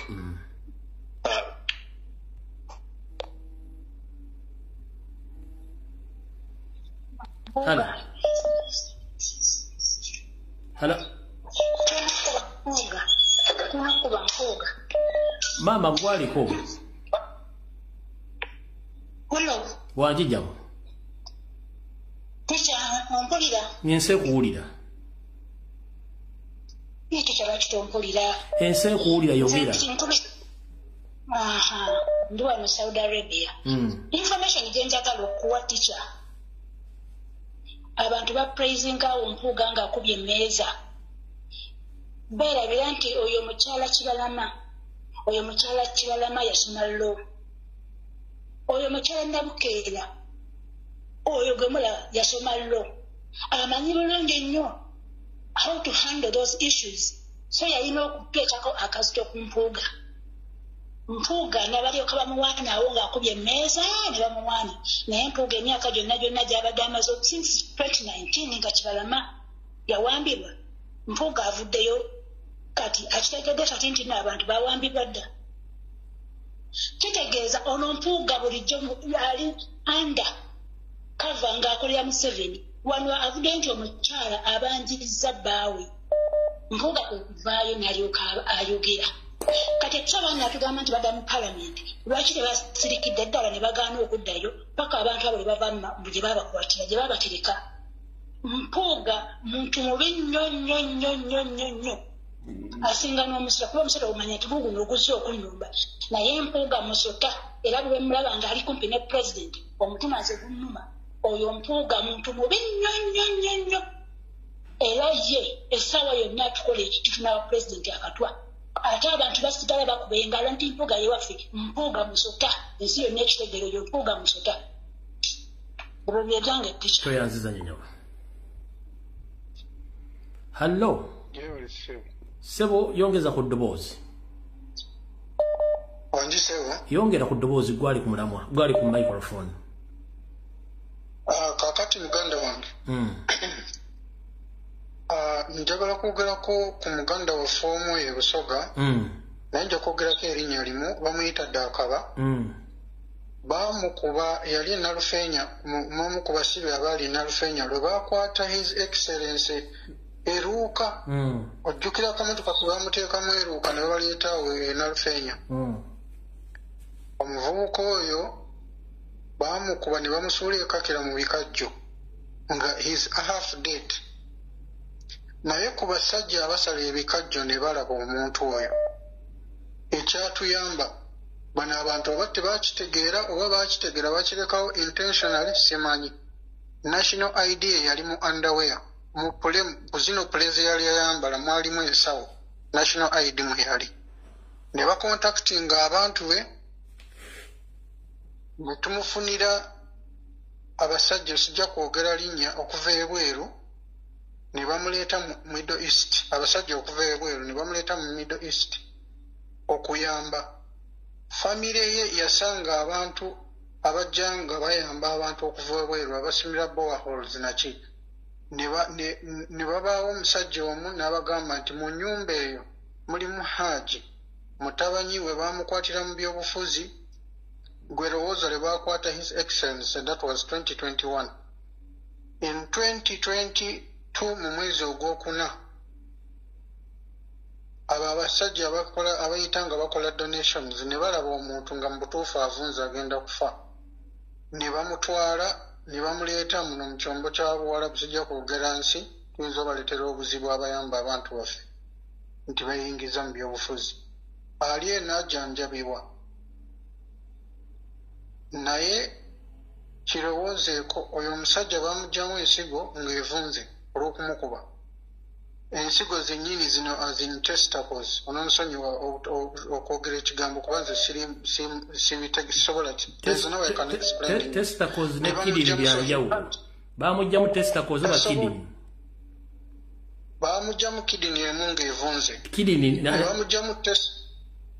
ne bamugyamu ne testicles zombi tasobola kuzaala bamujjanjaba nnyo nnyo okuddamu okufuna amaanyi g'ekisajja nti asobola okubaawo neyegatta n'omukazi naye ebyo byonna bigenze bamusalako ekigere okutandikira ku viivi ku kigere kya left okukka wansi kyali kivunze nga kivaamu what we call ebyo ebintu ebibeera mu toilet envunyu I don't know how envunyu that obulumi obwo abasajja baamuleeta batuula ne bakaaba bamuleeta lw'obusiraamu bamulonda wali olwawuli Haji gwe baakwatira ekisa mbadde saagala kwogera ekyo kuba nnyinza okuleetera abantu obuzibu abakola obuyambi mu Africa nti beeyingiza mu byobufuzi naye ekyo ekintu kinnuma nnyo we bagamba nti these people they want to go back to the parliament oyo muvubuka njogeddeko erinnya lyerimu Dakaba ekyalo kyabwe bakiyita Wakitaka kukuba eriva ejjinja ng'ogenda ekamuli nja kirekaawo bwentyo for other people's safety information etuuse wabalengesa bayitawo nja kyenjagala okugambako nti Katikkiro wa Buganda Katikkiro wa Buganda njagala omanye bino ebigambo si bya muganda waffe Lumbuye oba bya gundi peegi ye bino ebigambo byange manyi abalongo we bakweka genda maaso continue abalongo gye wabakweka mmanyiwo ne mukyalawo gye wamukweka oyo gwe wazaalamu abalongo mmanyiwo Peter Mayiga bino ebigambo bisi bya Lumbuye byange obudde butinze wentabo kandiraye mu Lusoga kikaenda kwogera bya Luganda buti biri ku nsombwa Matias Mpuuga ndidi omukazi ogwoyenda kujaaba omukazi ogwoyenda kubaawo ngoyidi nti ndidi waabo irayo mu parliament nga nva kwinunula ensonga ya Dakaba engeri gy'abonaabonamu abaana bo tujja kubawamba buwambe buti. His Excellency Kyagulanyi Ssebamukama waffe ojja tusomera okusibuuka empisa obulumi bubitirire nenda Masaasi Mpuuga abeewo nga nti oli kulya ssente aye abaana bo tuyidiwe basomera okiba kyetaagisa kuwamba abaana ba Masaasi Mpuuga n'abalongo ba Peter Mayiga tujja kubawamba nenda ekyo kibeewo ni Excellency Kyagulanyi abeewo nga iti watatoola omusaada oyo kubwa loop His Excellency ojja kutusonyiwa okusibuuka empisa aye obulumi bwadde akalo bwaliko nze nja kusibuuka empisa ebyo n'ebigambo byange gundi Peter Mayiga abeewo nga edi abalongo b'endidi we bali n'omukazi gwa Masaasi Mpuuga gwayenda ku abeewo n'abazaire b'oyo omukazi gwayenda ku babeewo baidi babakufuna bulumi n'abaana baibwe tujja kubawamba kale babulungi era bulungi muna. Hello.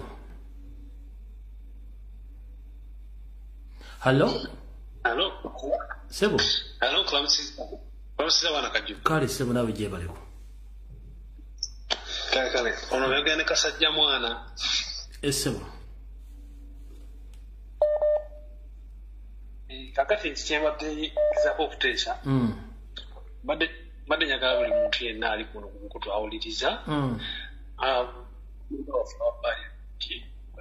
Abajjukize ekigambo kye baayogera nga twakamala balonda kubanga twasooka nteesa netugamba bannaye nga batubya akalulu temugenda mu paliamenti bo ne bagamba katugende tusomanye njagala batwakudeetinge okuzoganya kwe bazoganya kutuuseewa number 1 ekyokubiri baali bafunye obuvunanyizibwa okunoonya abaana bonna lisiti okukola lisiti y'abaana bonna abali bawambiddwa ne bagiteeka okutimbagana ensonga ntegera nti batulina oba abaana 10 oba abaana 200 naye bali abagamba mutukomye mutuwa abantu baffe teri lisiti egamba nti ki teri lisiti eriwo nti yaabwe eri ku mutimbagano wadde nti oba eri ku webusayiti ya NUP oba eriwa tibagiteekawo nti abantu tulina enamba bweti gye tumanyi eyakuzi awo bonna abakansala buli mu kitundu kyonna waliwo eyatutta obuvunaanyizibwa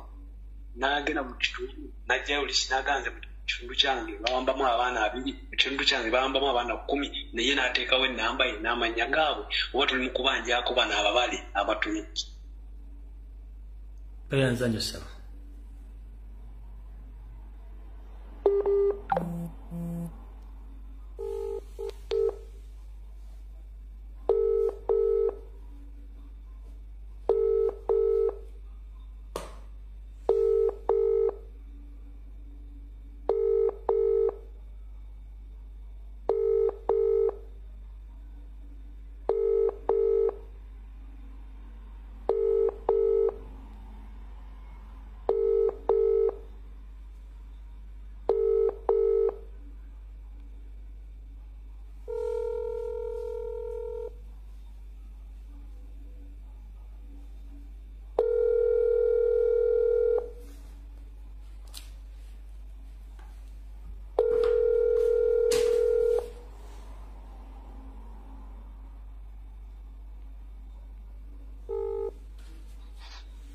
Hello.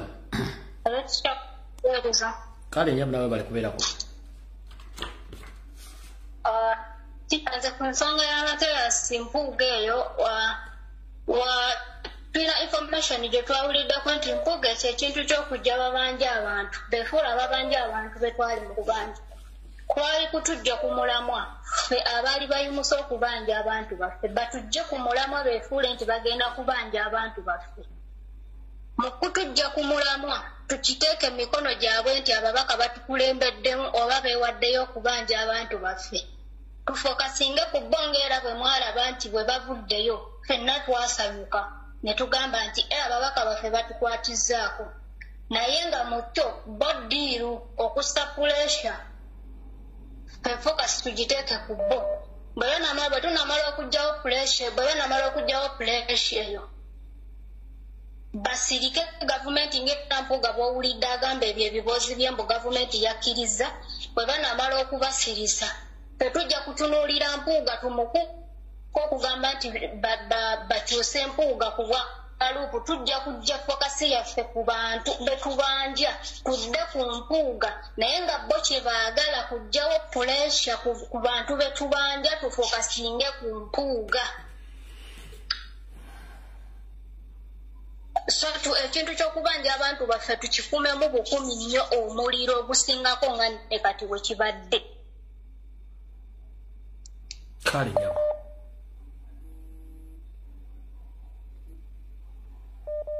Hello. Yebale teacher. Kale sebo nawe jebale ko. Hello.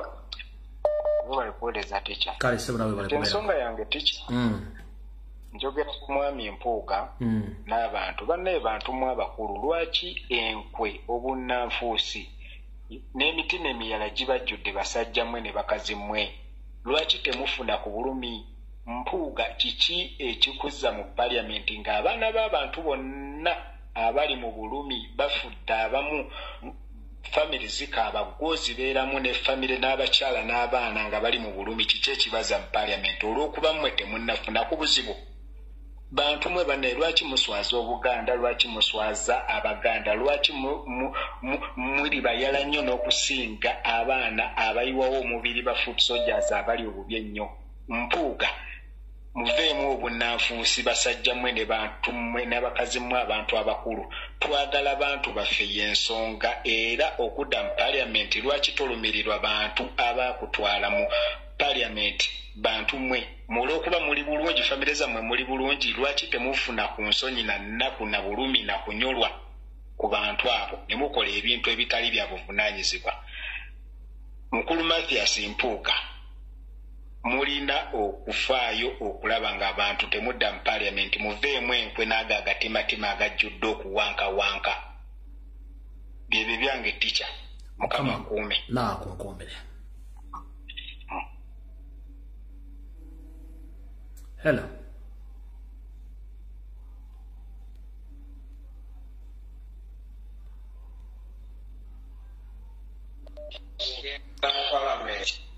Sebo jake simu ba TV.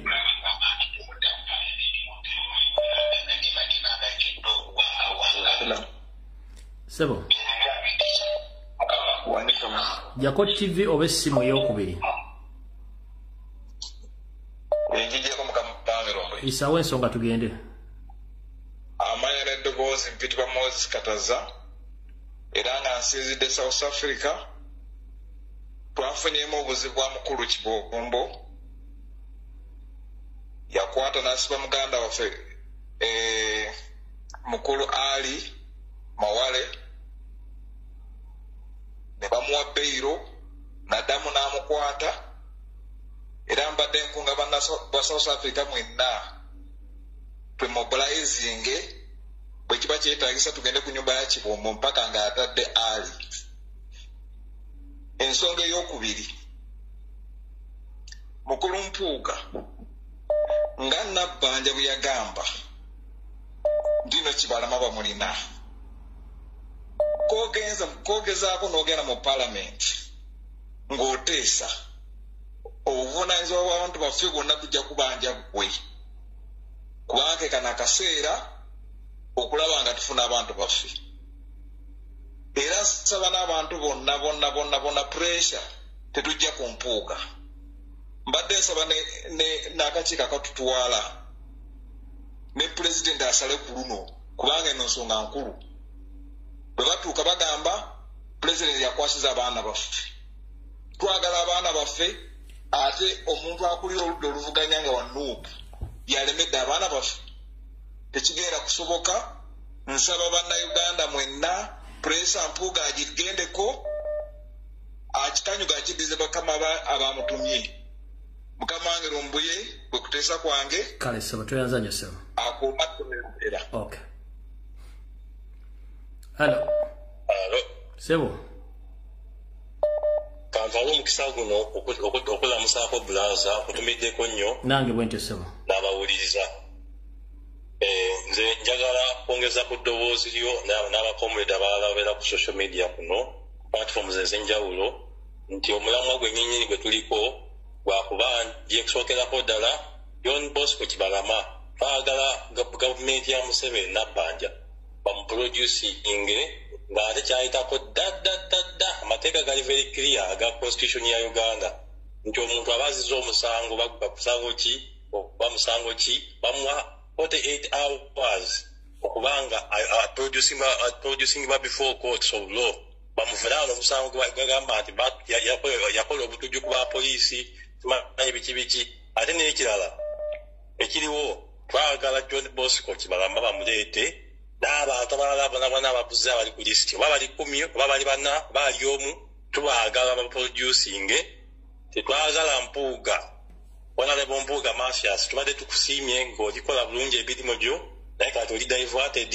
weebuuzabuuza His Excellency Commander in Chief yagamba nti ababaka ba NUP aba opposition naddala teri nnyo kyemugenda kuteesa mu parliament eyo ng'eddembe ly'abantu kisookerwako ddala linyigirizibwa mulayira protecting a constitution eyo n'olaba president nga yeerayiza eyeeta president ng'ate wekimpaatira ng'akwata Bibiliya bw'ati ng'alayira mu nnyinnya lya Katonda nti agenda protecting abanansi n'ebintu byabwe abakulembere naye ate nga y'omwoyo akulira okubatulugunya akulira okubabuzaawo ebintu biteekere tubijjemu omuzanyo omulamu oguliwo tetuguvaako tetubeera nebidiversion birala producing Kibalama ate tubawe ennaku eno yetwiga yaffe ey'okuggyako Museveni teri kirala kyonna kyonna kigenda mu maaso okuggyako producing Uganda abo bonna bawale nnyo okumpuliza bawale nnyo okumuledi tweyanzanyisa babalire ddala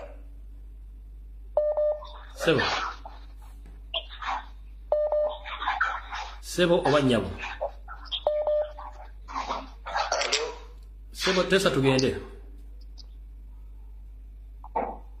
jebaleko Sebo nkale wa Luganda nawe jebaleko Sebo kale Sebo Lumbuye onasonibwa nva kubona saawa eno ku isimu ife tuva Bugembe mu kisaawe olunaku lwa leero babe bategeika ati eri yakasiki ayi muganda wange mbeerevu oba ku kisaawe nzibwine era mbe nsaba dronido ononereze kuki ekiri mu Bwakyabazinga bwa Busoga bava kutukuba ego bayita abakazi babiri n'omwana batukobya ati leero kasiki basooka batuwamba kuliya twayingira mu kisaawe bwe tuyingire mu kisaawe nga tofuluma okuva enkyo tuli omwo kati kiratuuse n'oyo omukazi ejo yeegabisagabisa awo embago w'emyalemu kodimbu jajja tava ku kkubo twaba omugulavu tewatandise okwemba abantu baasanuka baakuba abantu bakoseibwa n'akasiki ke babe bakobe kadde emyobaawo nze gwoliwulira amamiro zaze nabankubye emiigo era asobola okuweereza ebifaananyi byange so tiidi ekiri mu nsi ne gavumenti eno bana oba batwendeza ki titwidi bayuya amagye twebuuza bino bwe Bwakyabazinga waigwire magye onansoni w'okwingira mu porogulamu yo aye nga twena tuli bubi eidiina ku kisa ekivoobawo buti kati abasoga bakitegedde buulira Abaganda n'ensi yonna mu Luganda bawulira ekibaddeyo sawazi abali ku live eno yonna abawuliriza ffe kitutuuseeko eno ebusoga ku Bwakyabazinga bwaffe bwe bagamba ati Kyabazinga waffe leero wabaddewo akasiki ati nga 18 mbw agenda simanyi kuwasa kola biki leero ne bateekawo akasiki ak'abantu mbw abawansi abatagenda kusobola kwolwo kubeerayo kukola nga 18 ne batuyingiza ku makya tubadde awo ffe abamu tukolera awo ku kisaawe tubadde awo ne batuzingako amagye nga teri akola oba oliwuwo naye ng'oli alawundi ekisaawe wonna abantu bonna nga bali kubawamba muyingire muli ng'abantu tebali kujjumbira kintu ekyo ne tuyingira nga tofuluma ne tubeeramu omwo okuva ku makya paka ekiro kino Katikkiro n'atuuka n'oyo omukyalo w'ennyaleemu azogaba enkumbi simanyi buti bwobukuba bulooka biki ebyombo ennyaleemu jjajja yasindika biki ate ku kasiki bagabirako buti bwobukuba bulooka ne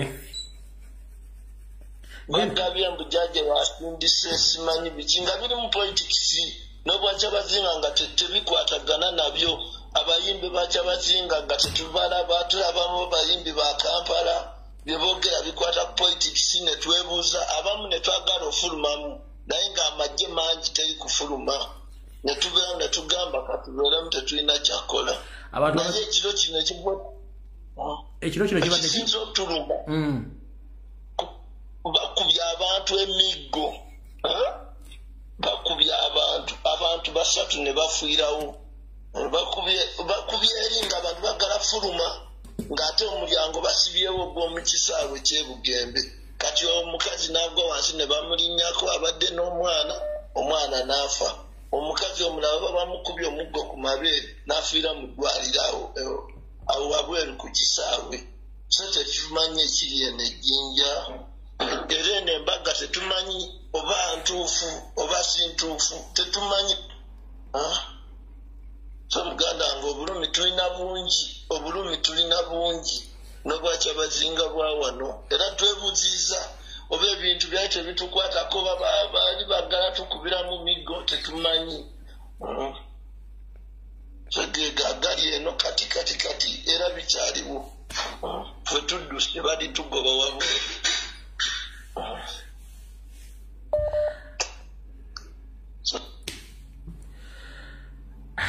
Hello.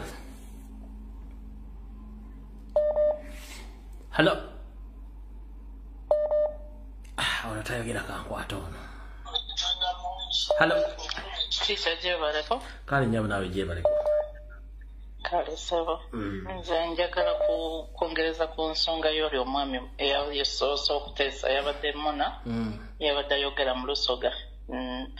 Abadde njagala kuwabulamu nti bwe wabanga waliwo engeri yonna nga gyagambye nti bamanyiko ku bantu baba abantu abamu ku baatulyamu enkwe gye bakuumibwa kyandibadde kirungi nga tabyogeraawo kwegamba ne kabeera kaffe ki so nti nabo ne bayita buyiseeyo ne bakola ekiteekeddwa okukolebwa kubanga bwe baba bawamba abantu ba Uganda abaana ba Uganda bonna tebamala kulangirira nti gundi tugenda kunona oba kitegeera so kati nandibadde nsaba nti ebiseera ebisinga naffe tubeere n'akaffe kye kale nyabo toyanziza nnyo nyabo kale sebo Hello wanji nyabo Nkale nyabu nawe jebaleko.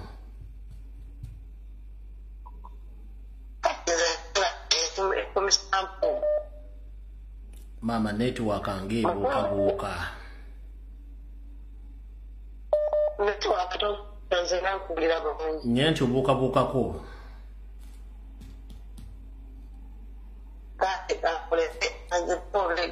Kale nyabu.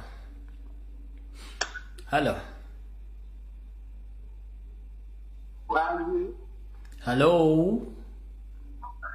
Wanju teacher Lumbuye ngulamukizaako nnyo n'abawuliriza. Nkale nyawo. Kakati munne njagala kwogerako ku nsonga ya mwami Mpuuga naye nze ngenda kwetooloola njagala mujjukiza. Tetwali tukkiriza Honorable Sseggirinya afiire mu kkomera ensi yonna etegeere nti Museveni ne Muhoozi ne Muhammad Nsereko bamuwa obutwa ensi yonna ekitegeere n'ayambala amakooti n'ayambala ebyabalooya ne bagenda bajjayo abasajja mu nkukutu kaakati kiki ekimugaanye okubyambala bajjeyo paasipooti ya Honorable Sseggirinya gye baagisa bagende bamutwale bamujjanjabe kuba byonna byetooloolera ku ye bolo betwala balooya oyo omupya era bwe yayingira mu musango abasibe baava mu kkomera ne kaakati tumusaba nga bwe yakikola luli teyeerabira ne banne bwe baali bonna era addemu ayambale nga bwe yayambala agenda ajjayo paasipooti ya Honorable Sseggirinya akune obujjanjabi n'ekyokulala kyenjagala omumanya lwaki Honorable Sseggirinya ye mulwadde nga baali abasibe babiri ku musango gumu ng'omulala aja butaala lwaki Honorable Sseggirinya era omusiraamu kano njagala kagende wa mukulu Museveni sebe mukulu Museveni kwata paasipooti ya Honorable Sseggirinya ozimuwe bw'oba tewamuwa bukuba paasipooti y'olemera yaki era nsonga ki gy'otuwa ekwasa paasipooti ya Honorable Sseggirinya okugaana okugenda mu ddwaliro kati kano nako kagenda wa Amu Kigundu nawe amukigundu bw'oba okola bizinensi zo nga bakuteekawo ng'obeerenga akamasu okwasizeeko abannayuganda basobole okubakwata babawe emirimu gye batayinza kukola nga bwe baali bakola Honorable Segirinya. Honorable Segirinya yadde ewa Kigundu nga yeewola ssente nga tamanyi nti ssente za muwoozi. Ng'ekyo kikagege kigenda kiwalula omumwa ku koolaasi nga kyekimutwalayo. Kati musajja akwatuuka okuzzaayo ssente bamugamba ssente tezaali zaali bamutwala ewa muwoozi. Muwoozi amuwaddiwa omusajja agitya. Kati bwagitya bamukwata batema ebijambiya byabwe e Masaka bakwata Honorable Segirinya. Ate gundi yali akimanyiiko oyo yogola ye mulamu kubanga bo be babeera mu migogo gy'abana abasajja. Mukwate pasipoti ya Honorable Segirinya mugimuwe. Abasibe bajja abakola mu kkomera badde wa Museveni Museveni ASP atugamba ne bagamba nti tumaze okunfaaminga Honorable Segirinya bamuwadde obutwa. Why? Ogambye ani ajja kulla mu kolansi? Ng'olwo omusebeko Kagege yajja kulula ekimwa nga kikululira ku Segirinya musajja wattu. N'amutwala ewa Amu amuwola ssente. Ono atuuka okuzzaayo ssente bazigaana. Bamugamba nti ssente zaani za muwoozi. Muwoozi amuwaddiru y'okutta Pulezidenti Kyagulanyi. Ono agaana okugikola. Kati bamukwata batema ebijjabya byabwe bamuwooze Masaka bakwatamu Segirinya. Naye nga ye Ssewanyana ateekwa kuba yali akimanyi kiddiiru ky'oba olaba ye mulamu. Omuserekolekerawo okuwulira ebimwa ku banno wano wasakate olugamba tetukimanyi bulungi. Mwanyinaza Mukama kume bye. Kale ba. Bye Sebo. Uganda zabo nga sigwa omusima. Sebo. Alo mugano. Wangi Sebo. Alo. Wangi Sebo. Alo mugano. Sebo genda maaso tesa tulina. Ono mutegedde mugana wange nsinzidde wano Butuluki. Tesa tugende. Naye nze nyinamu ekintu kyembuuzaamu kimu. Omusajja ono muganda wange we baamusiba ne Segirinya Alani Ssewanyana nga takyayogera ye nga talwala nga Muhammad Segirinya ye lwaki talwala kuyadde n'akamu n'akakovira takyayambala ne baluti bakyaziteekako asirika n'abeera awo akwata bukwazi ku ttama n'atunuulira butunuuliza abantu n'abakeneka. Muganda wange waliwo omuzannyi awo. Nyongeza ku ky'omukyalo oyo kyayogedde Alani Ssewanyana oyo.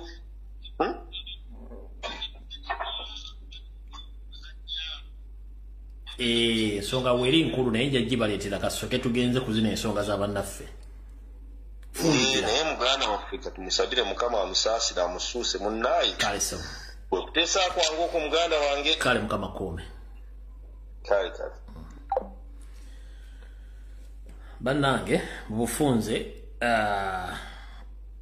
mukyala Nabbanja nga wavaayo n'okola vidiyo eno Nabbanja mpuuga temudda mu paliamenti Nabbanja ng'amaze okukola ekintu kino kye yakola kubanga yagamba abasibe abalina. Kibalama John Bosco abducted on 3rd of June 2019 from Kanyanya Gayaza Road. Now, how do you trace for Kibalama? But we are fortunate that Kibalama was traced.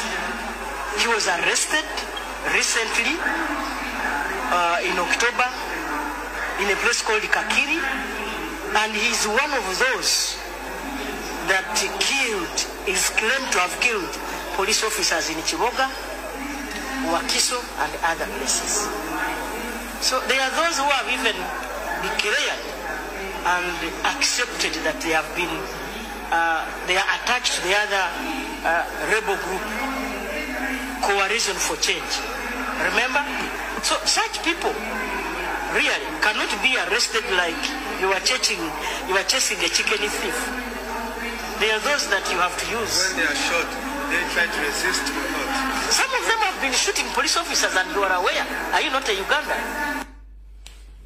Kati Madam Speaker Nalongo Sologeti Mpogola Anita Amongi eno video bwoba ojagala okugikuwa oba muga oli deputy speaker nga mwagala gizanya mu parliament ya Uganda mujje tukaba mukazanye ngayo mwazanya akakinyamatama nga mbuzaaka muvuma kati speaker Anita Amongi Madam Sologeti Mpogola Nalongo eno video ne mugizanye ku floor ya parliament TV mugizanye ngono mukyala Nabbanja akonfirming nti bayina abasibe Mpuuga mudde pale nga mukimanyi nti musoke muzanye video eno ona aleta abasibe ne mukamwe Museveni muwulidde so mutegedde bulungi teri kuddamu kubuzabuza bana Uganda twagala abantu baffe buno obujulizi ne bwokubira Yesu simu kati wadde ku nsaati okudda bamukuba emboko bamukuba n'emisumaali Yesu buno obujulizi bwa bulaba tabuza shidda kuba kusiba busibi so Madamu Nalongo Sologeti Mpogola Anita Amongi